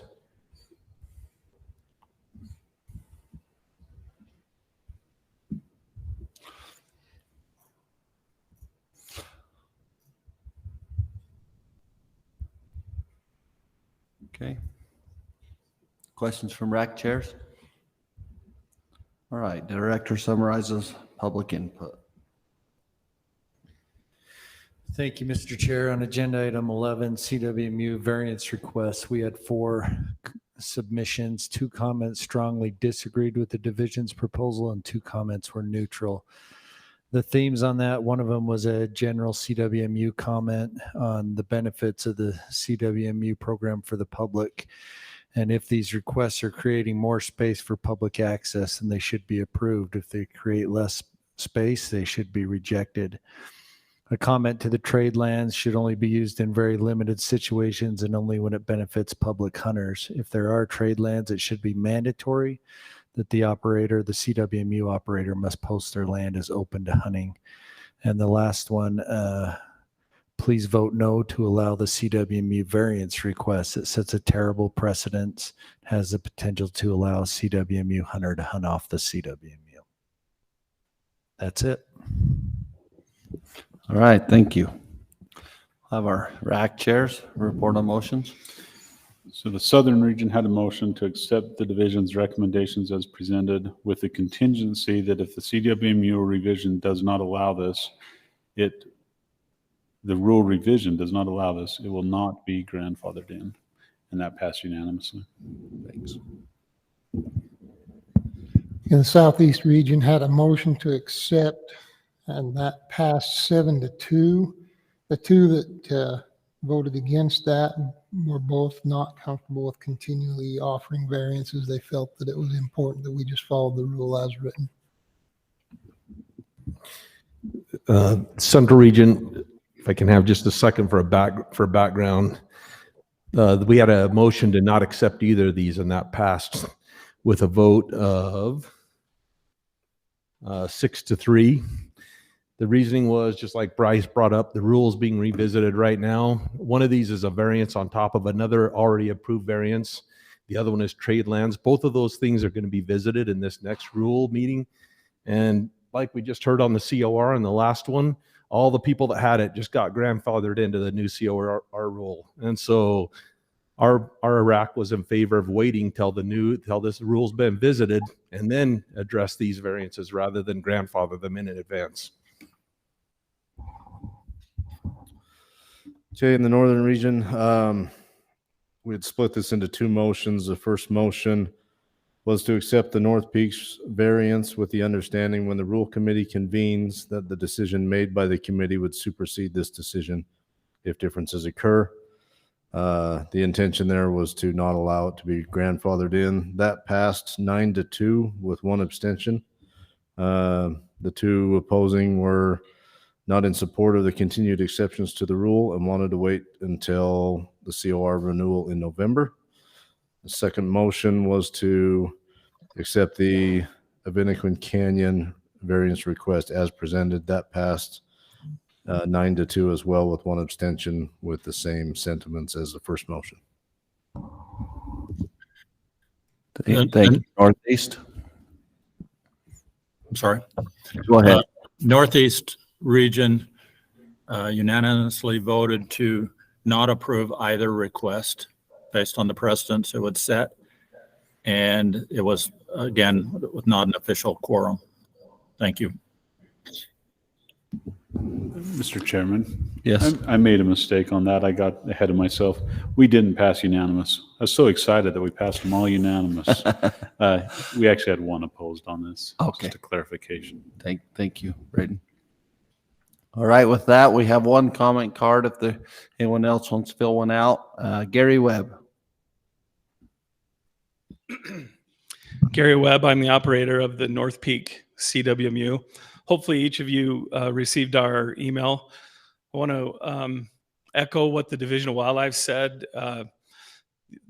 Specifically speaking to our CWMU, we do feel like it's a win-win representing the owner here. They own this property. We're not asking for any trade lands. There's been great confusion, and you just heard it from the Central RAC. There's been great confusion around what our actual request is. Has nothing to do with trade lands. We're asking to incorporate 1,500 acres of our private land. It's within 1.5 miles of our existing boundary, 26,000 acres that this landowner owns. We're not asking for more tags. It's a fair request. It's managing the same herd, the same unit. Gives us the ability to hunt our private land, and it also, whoever draws the state tag will have that ability as well. As it sits currently, there won't be anybody hunting on that ground, but we do own it. It's not public land. It's not trade land. And if you look at the interpretation of the rule from the Division of Wildlife, we have their full support. We've been through that whole process. We also heard the Attorney General's office. They gave us their definition. This fits with inside the rule currently. We're also willing that if when the rule gets revisited down the road, if parameters are set that would then restrict something like our request from happening, we will gladly take that ground out. But as the way the rule sits today, this is a fair request, and we think it's a win-win. So I'm here to answer any questions if you have any. Thank you. Thanks, Gary. Any clarification? I'd just like to echo a little bit of what Gary just said. There has been a lot of confusion on this because of trade lands, and this is separate from trade lands. This is a non-contiguous variance request. We will hear trade lands and public land in November.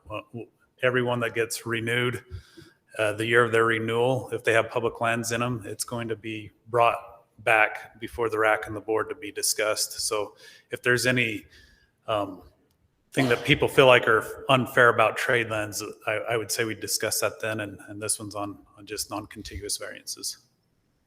Thanks, Chad. I'll open it up for board discussion.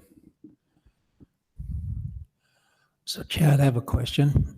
So these guys already had a CWMU and they're just wanting to add some property to it? Yeah, so North Peaks is 26,000 acres of private land. So it'd be another 1,500, and Evenequin it's like 9,500, adding another 480 acres. But to add to that, Gary, is the difference is we generally don't add like 1,500 acres, allow them all of the extended season and all that CWMUs are allowed. They have to meet the minimum. So that's the variance on this is they would like all the additional benefits of a CWMU, but it's non-continuous. So that's why the variance is requested. Okay. And if I may, I might just say, I think Gary was trying to hit at this too, is in one of the meetings. So there's a couple different ways in rule. It talks about non-contiguous, but when it talks about it, it says it's not allowed to help meet minimum acreage. And then it's kind of silent on it after that. So you could really kind of take the rule in two different ways. One saying that you can, because it doesn't say you can't anywhere else. Or the way that we've kind of interpreted as a division is saying that doesn't really feel like it was the intent was to allow a whole bunch of non-contiguous outside of that.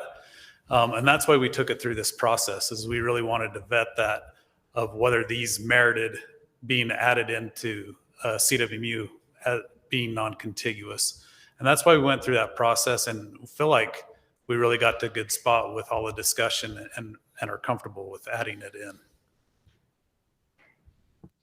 So the Northeast is the same owner but that's not the case on the Evenequin. They're under acreage already and they're adding a new property owner wanting to. Is that right? Yeah, same property owner. So on they're 9,500, so they're not big enough to be an elk CWMU. A few years back, they did get that variance, going through that same process. It's division land that separates their two pieces of land, and he's tried to work with us and try to do everything he can to make it connect, and he hasn't been able to do that. It's about a half mile away from his other land. And I get it. You know, they have one variance. This is another variance that they're asking for, but at the same time, this variance doesn't change the other variance. But it's one property owner with two pieces that's just split. I believe so. Dallin is. In the Evenequin one, that's Evenequin, yeah, on both of them. So the North Peaks is the Simplot is the one that owns it, and they own those other two pieces that they're wanting to put in. So they're at 9,500. They would need. Does this get them over where there wouldn't be a total acreage variance? Yeah, the math I did is that they would still be just under 10,000. So they still wouldn't meet that. But I guess in my mind, it's doesn't matter, a little bit irrelevant, because they already have one. They already have the variance to be an elk CWMU. Mr. Chairman? Yeah. Could I just provide a little bit of insight on this? I sat on the CWMU Advisory Committee for several years, and obviously we talked about this issue almost nonstop. And at the time, I think the prevailing wisdom was we have some properties that benefit a lot of deer and elk, and those properties are best suited to be in a CWMU and afford those landowners the ability to really start to care and do the things that they want to do for the wildlife, and that it really is in the best interest of the wildlife to have some of those properties in a CWMU. And it benefits the public, benefits the wildlife, obviously benefits the landowner. And the prevailing thought was that, you know what, even on some of these that don't meet that minimum acreage, this is still in the best interest of wildlife. And then conversely, there are some CWMUs that have, you know, far exceed the minimum acreage that really don't provide much benefit to wildlife. And that point really needs to be taken into account when we consider these variances. And I think these two variances kind of fit into that category. I think it's very telling that the CWMU Advisory Committee and the division, arguably the two entities that know the most about the details of these variances, are both in favor of them. To me, I think it's in the best interest of the wildlife and the public that these types of variances do get granted. Thanks, Wade. I'll add my comments here. As we had our RAC chairs present, and as this went through each of the RACs, there's kind of a mixed bag. And there's a lot of questions we have received at the board. So much during my tenure on the board to look at the CWMU rule, and one of the main things at hand is the contiguous acres. And we really could set precedent today of, do we allow all private land in the state to be able to have a 3-month season compared to public land hunters that have a 9-day season? And honestly, we could set that precedent today. We've asked the division to look at that. I hear what Wade is saying, and in this instance, it may be that this would be okay on a particular CWMU. I think one has a better argument than the other of the two that we're hearing today. But to me, I think if we vote on the issue, then when we send it to the CWMU committee, there is going to be a lot of weight, and that committee is going to say, well, the board already approved it last year, so let's just move forward. That they're sending us in a direction that it's okay to have non-contiguous lands. And I think that really needs to have a fair opportunity and chance for that committee to really work through those issues.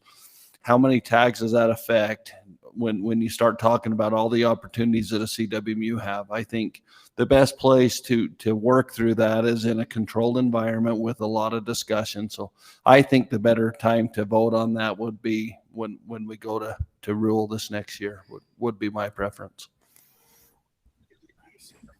Bryce? Kevin. Yeah, I agree with you 100%, Kevin, on that. And just for the record, I've heard nothing good about Gary's CWMU. So I hope, he doesn't, at least coming from me personally, because I heard they're a first-class operator, lots of good things. I'm just worried about the precedent setting. I'm wanting to know if the division thinks it's all right that it's a half a mile, 15 miles, 30 miles. What's the acceptable, distance to put some ground into a CWMU that's non-contiguous? I mean, I don't think the program was meant, this was what it was meant to be when it's set up. I think it's going to be great that they review this. And if they come back and they're good with that, then I'll be good with that. But right now we've asked them to review this. I think it's appropriate that, it gets pushed one more year, and they're coming up for renewal. And I think we can vet the rule, and I'll see if this is something that we should, really allow and go down the road, because the precedence it's going to set, because there's going to be a lot of people asking for this. So, Mr. Chair, can I jump back in on this? Yes. Okay. Two quick points. I'm still a little dumbfounded, a little scratching my head on our CWMU committee. There's most of the programs and most of the issues we face don't have an existing ongoing committee, and this one does. The CWMU Advisory Committee is multifaceted. Obviously, it hears complaints, but it, over the past several decades, has also considered all the rule changes. I felt like when we made this motion to open the CWMU rule and look at it and have a committee look at it, I think there was some confusion, and maybe I'm the one confused, but in my mind, it was going to be the CWMU Advisory Committee. That is one of their current roles, and is a role that they have taken on for years. I'm a little dumbfounded as to why we would create another committee to do what we've already got one committee set up to do. And I guess my point of all this is our committee, our CWMU committee, has already heard this, has already looked at it, has already fleshed it out, and has already felt like, yes, this does make sense. In both of these instances, this does make sense. My second point is we have basically gutted the LOA program, the Landowner Association program. For all practical purposes, that program is going to be dying and likely going away. We've got to have a viable program that all property has access to. In the past, the LOA program picked up the chunks and the scraps and the miscellaneous. With that program sitting in the wings, not knowing where to go, what to do, everyone's pointing to the CWMU program as, okay, that's our program, that's our landowner program. Well, if it is, I think we've got to have some flexibility built into it that will allow for these kinds of miscellaneous pieces and this kind of flexibility. So I hope as a board we would be conscious of the fact that we've already done a lot of landowners a disservice by what we've done to the LOA program, and I hope that we'd be a little more flexible in allowing those landowners in the CWMU program, which is where we were hurting them too. And so I hope that we can be a little bit consistent in that message. I am skeptical to say, hey, let's kick this back down the road a year again. These two CWMUs have already jumped through the hoops, have gone through the process, went through the extra step of going through the RAC process, and now we're saying, oh, by the way, let's wait another year. I feel like the due diligence has been done here, and I do feel like the precedent, honestly, has already been set that we want to include lands in CWMUs. So I would encourage us to consider this today. I'll take a stab at answering one of your questions in there, Wade. The CW Advisory Committee is heavily weighted by those that are very involved with the CWMU to help so they can solve issues within the CWMU program that does not have to come to the Wildlife Board. This working group committee that will happen every 10 years, those happen when we do an elk plan or a deer plan. Those committees are vetted by the director. It was actually in the current CWM rule that it needs to be vetted by the Wildlife Board, and even the advisory committee that works now, that is in the rule that it should be vetted by the Wildlife Board, but it wasn't. It was oversight, and so that committee's names never did. The LOA advisory committee that's coming out that was postponed today, that will come for the Wildlife Board for approval, but those names off of the current CWMU advisory committee were never vetted through the Wildlife Board. And so those are two separate things. I just wanted to clarify. Sorry if you misunderstood how those worked. Kevin, can I make one clarification too? I want to make sure that I wasn't misheard. I've heard nothing but good about this CWMU, Gary Webb. Nothing but good.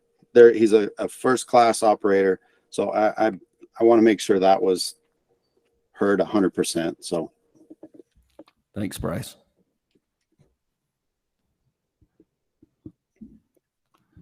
I also had a chance to sit on one of those advisory committees with the CWMU, and I know when we were considering variance requests, we did our due diligence and researched it and looked at it and tried to decide what was first and foremost best for the animals involved and what was going to benefit in the long run the public and in the short run everybody. And I know we didn't actually grant variances unless there was just cause for it to happen. I mean, they weren't just like, oh, let's give one to this guy. It was like, okay, here's the reasons why. We analyzed pros and cons, and actually it was a heavy decision. And so I feel like with the, I'm not, precedents, I think we did that already by allowing the first variance, however many decades ago that was. But I don't know if that's the issue. I don't, the grandfather stuff, that bears in as well, unless we change it in the rule to not have it bear in. But I don't know. I feel like these guys have done what they needed to do and has gone through the process. And most of the people that are the most deeply involved with it and understand it the best are fine with it. When it went through the RAC process, where he had a lot of people that knew very little about it, weighing in on it, that's when it seemed to hit its snags. Mr. Chair. Yes, go ahead. One of the problems is the CWMU Advisory Committee, yeah, they talked about it, but the division doesn't even know the answer to their own rules. It can be, it can be interpreted this way, it can be interpreted that way. So what's the rule? I mean, is the variance that they can be a mile away, or can they be 50 miles away? Nobody knows, because it's open for so much interpretation. So I just don't think it's going to be bad that the division rules it or reviews it. The CWMU committee looks at it, wildlife board looks at it, and then we come up, so we know the rules, and then we can,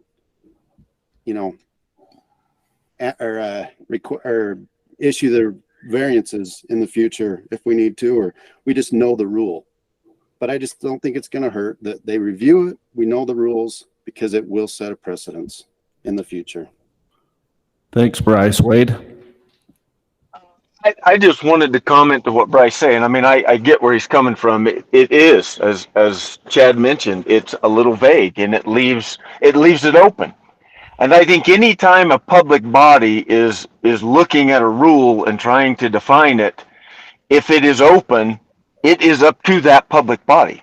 That is actually our very job, is to then decide, we think this is what is going to work best. I don't know that we've got to have a team of attorneys sit down for 6 months and stew over that. That is actually our job. That's our assignment as a public body, is to fill in those gaps. Chairman, if I could just make a comment here, I think both these CWUs have been has been in the works for probably the best part of a year, if not over. And I know the CWMU Advisory Committee's looked at this, and I appreciate their work. But I want to get it right. And I guess I'm in the camp of we've asked the CWMU Rule Committee to be formed and discuss this very issue with a handful of other issues. And I would hate to do something this year that next year we have to take back. And I think that's the wrong thing to say. I think it might be a little bit of a burdensome to these two CWMUs to wait a year. But I believe, Chad, if I'm not right, if we renew their COR this year, even though we don't add these parcels in, they can still have a variance next year. Is that correct? Even though they're not renewing their total COR? Yeah, to do a variance, you got to go to the CWMU Advisory Committee in February. So they would just have to go probably through that step again of going to the CWMU Advisory Committee, getting a recommendation and essentially going through this whole process again. So I guess I'm feeling it's kind of the same way Bryce is there. I think we just need to put the brakes on this one and hold off until that committee has a chance to be formed and discuss it and vet it out. They're going to have the right players, I think, to discuss this kind of stuff, figure it out for us to where it's easier going forward and we don't make some mistakes. We got to withdraw. Can I just add some clarification, probably, and just probably division perspective on this is that there is a process going in. We don't have a lot of sideboards right now, but it is a vetting process, and we're working currently under what the rule gives us. There's a lot of variances. To Bryce's point of what he's talking about, if somebody's 10 miles away with 20 acres, that dies at the biologist level. So we're hearing a variance today. We're hearing a variance that the division thinks is a good variance. I think what you don't see is that there's a lot of requests that come in that are just going to die before they ever get to this level. And that's what you have to work with right now. And the process that you have to work with is that the decisions made from the biologist to the manager to our Salt Lake office. And then I think you guys have that decision as well. But I do feel like we have a good process in place. It doesn't maybe have the sideboards of how close, how many acres and other things like that. But when we look at both of these variances, the way they are, we're comfortable with how they are. And of course, that's our recommendation.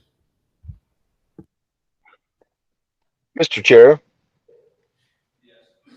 if I could jump in again, I really appreciate the point that Chad just made.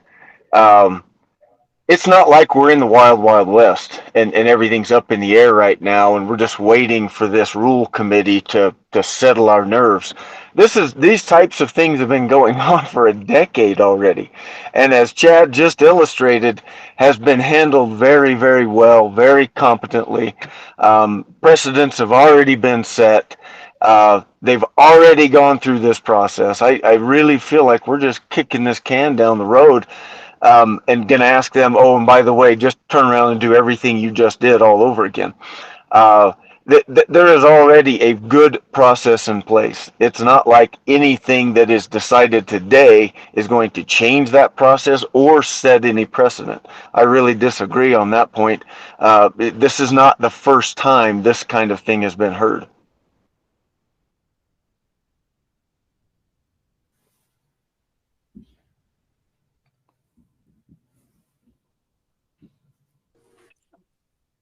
Chair. I will add that I'll just say you are right. It's not the first time we've heard it. The Wildlife Board hears this all the time, and as our RAC chairs indicated, our RACs deal with it a lot. And so I think it's just wanting to get it right. Going through the facts and hearing those things. Once we allow something, we have a hard time pulling it back, as we just seen in the SWAN discussion. Once we go forward with something, you don't pull it back. And so it's just hearing those discussions, getting it right. And if I had a vote, I'd be voting with Bryce and Gary, or Bryce and Randy, and that let's hold off a year, take this through the public process and get it right.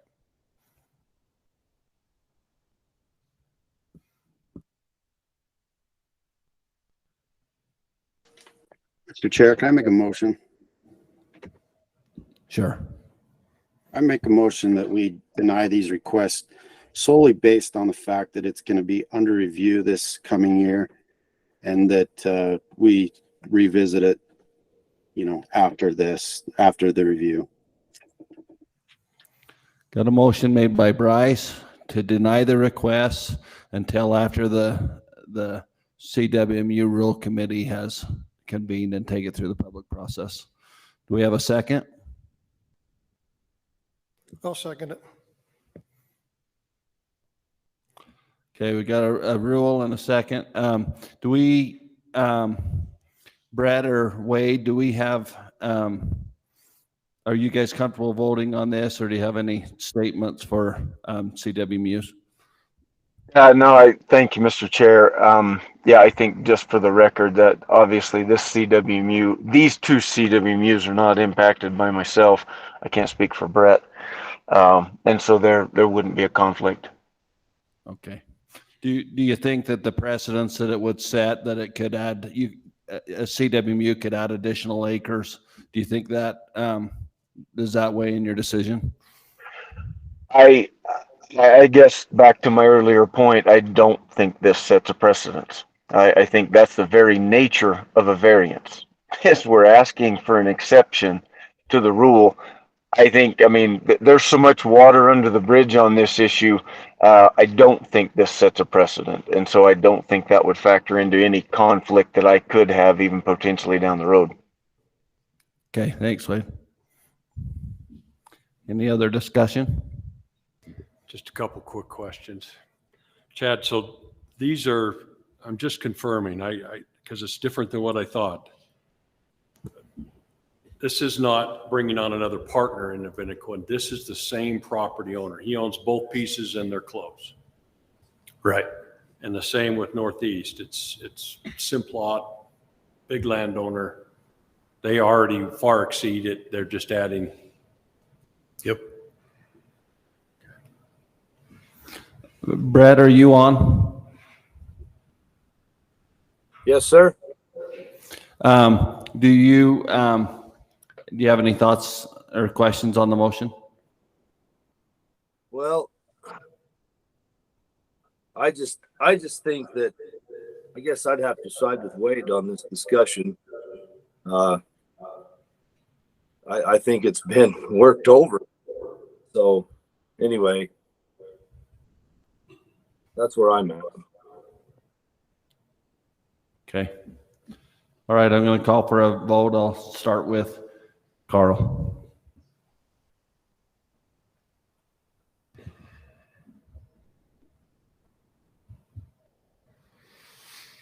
This vote's troubling to me because I don't like the variances. I do not like trade lands. But there are times when these make sense. And these make sense to me, but I'm going to vote yes on this one. Yes.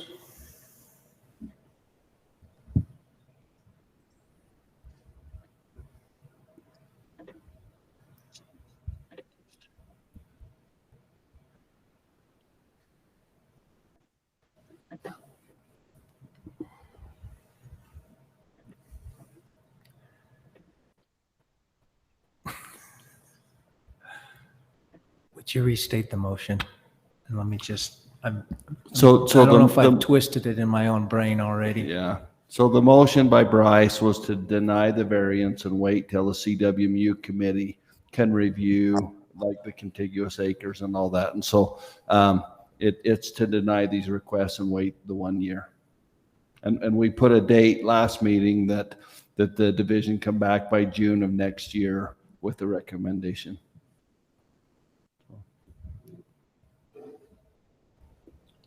Well, the fact that these guys are already CWMUs and they're just adding more of their own property to make it better hunting, I just,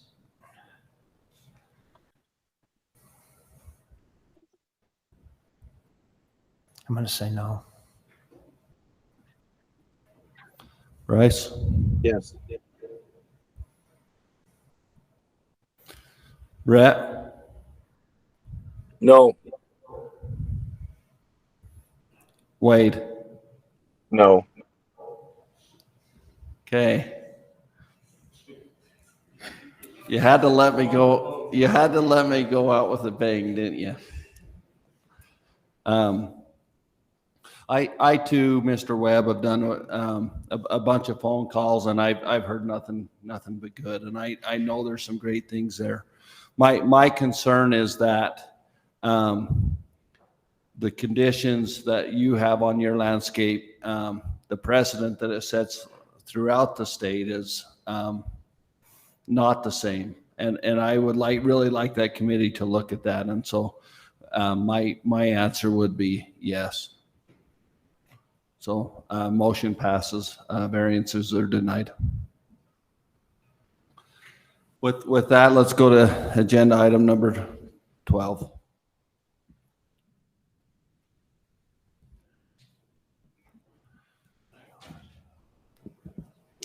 So the division's Desert Tortoise Translocation Management Plan was completed in support of the Washington County Habitat Conservation Plan.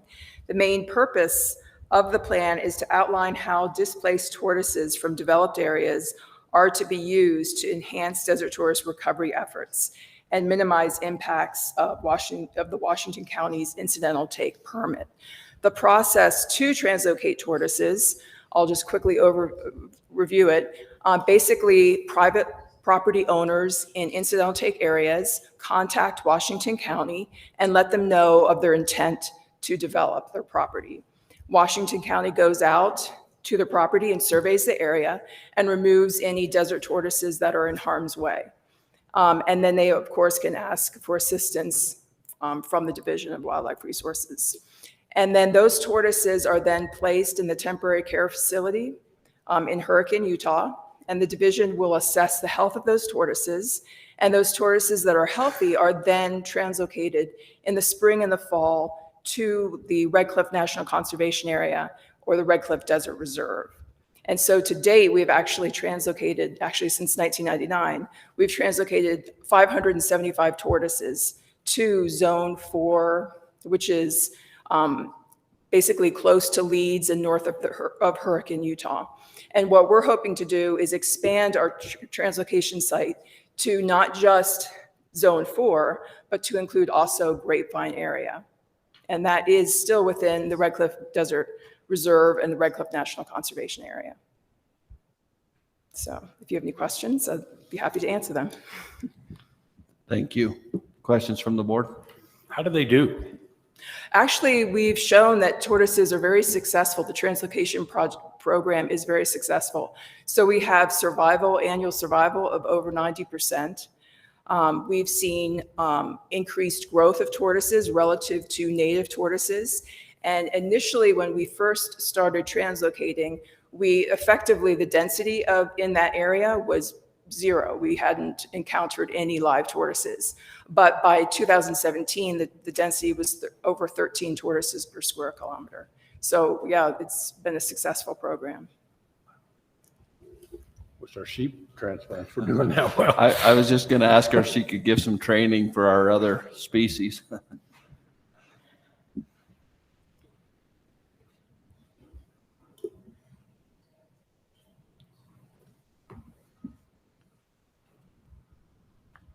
Questions from our RAC chairs? All right, Director. Thank you, Mr. Chair. On agenda item 12, translocation management plan for desert tortoise, we had 4 submissions. 3 comments strongly or somewhat agreed with the division's proposal, and 1 comment was neutral. The themes to the comment that we received agreed that moving tortoises is necessary in some situations, but it should also be considered that undeveloped lands need not be developed by private companies. Multiple species are being affected by the overdevelopment of land. That's it. Okay. All right, our RAC chairs. Yes, the Southern region passed as presented unanimously.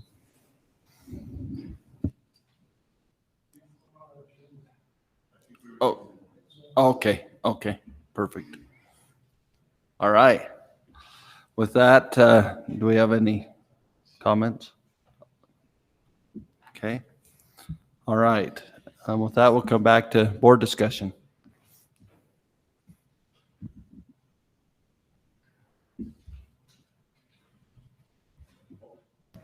Make the motion, we accept the translocation management plan for desert tortoises as presented. I'll second that. Okay, motion by Carl to accept as presented, seconded by Gary. Any questions? All right, we'll call for a vote, starting with Carl. Yes. Yes. Yes. Yes. Yes. Perfect. I missed which one's left. Wade?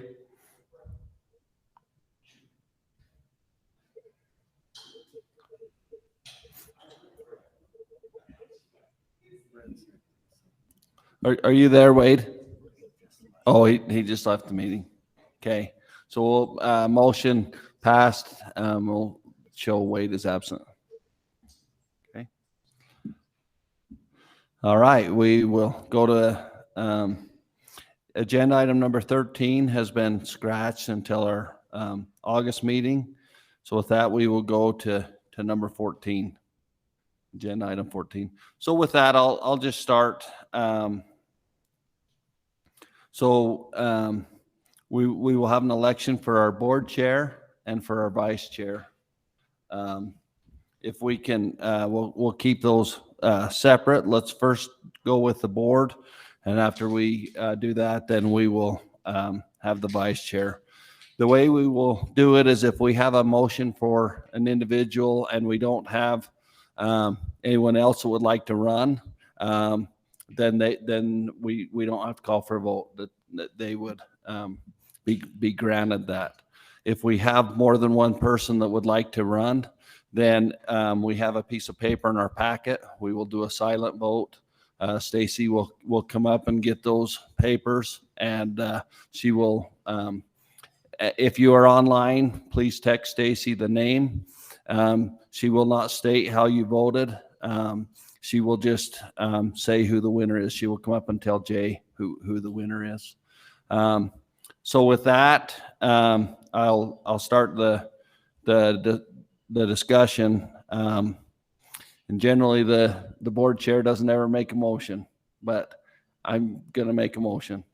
I'm going to make a motion that Randy Dearth be wildlife board chair.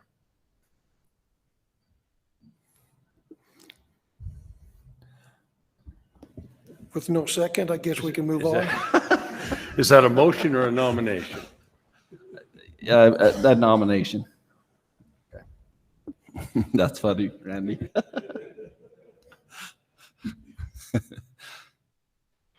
Any discussion, any questions?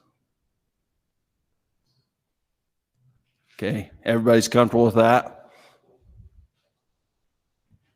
Okay, all right, we'll open it up the discussion now for vice chair, and I'll open it up for discussion, nominations.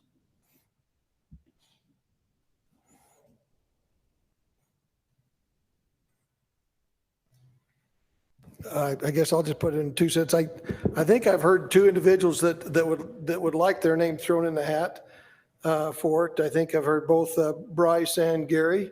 Are you 2 both willing or wanting to or interested?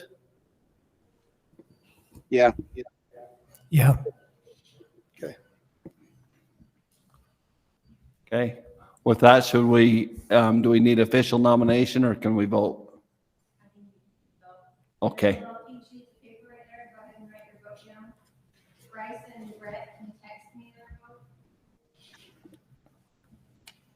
Okay, so Bryce and Brett, text Stacy your vote.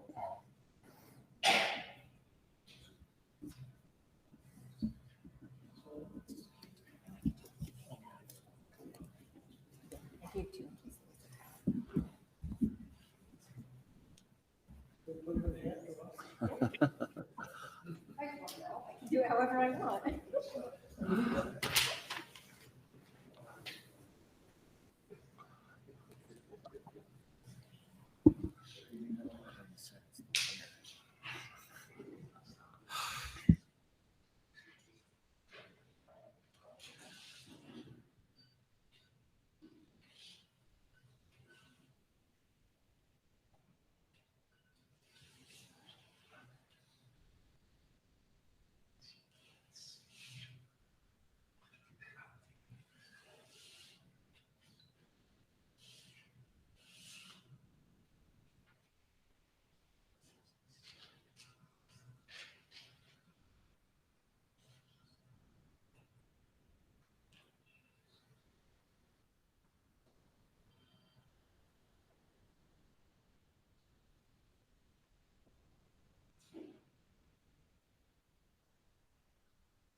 Hold a moment, I'm waiting for the final vote.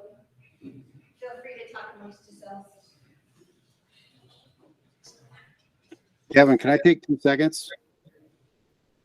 Yes.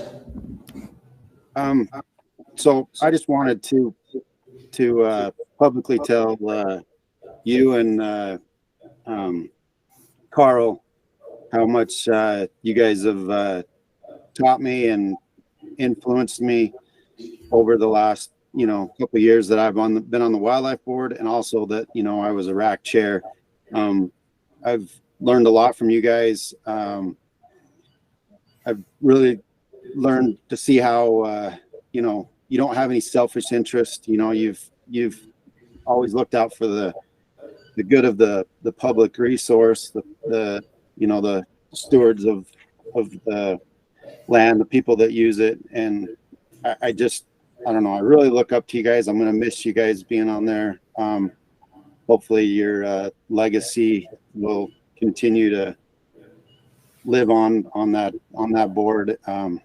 Unfortunately, I'd love to be there, but my daughter's state rodeo finals, and I couldn't miss the chance to watch my daughter compete. But that's why I didn't get to come in person. I'd love to do it in person, but obviously you guys know I consider you friends now, where I didn't know you that well before, but you've been a great influence. And I just wanted to publicly tell you that. So I appreciate it. Thanks, Bryce.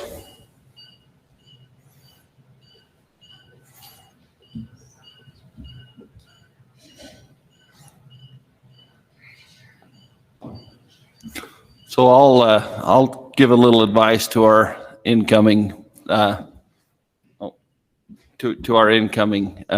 board members. I've tried to study a lot about the pioneers of wildlife management. When you talk Aldo Leopold, Theodore Roosevelt, and those that made decisions that really set us up today, they were incredible. And we see their fruits today. They have set up the North American model, and we have a wonderful process because they were pioneers. But at the time, there were many in opposition. There were those that absolutely thought they were crazy to create wilderness areas or to have protections on wildlife. They thought Theodore Roosevelt was absolutely crazy to do that. And so what I would tell our two new wildlife board members are, sometimes in the middle of your decision, it may seem chaotic. But if your compass is directed at what's best for wildlife, it will prevail.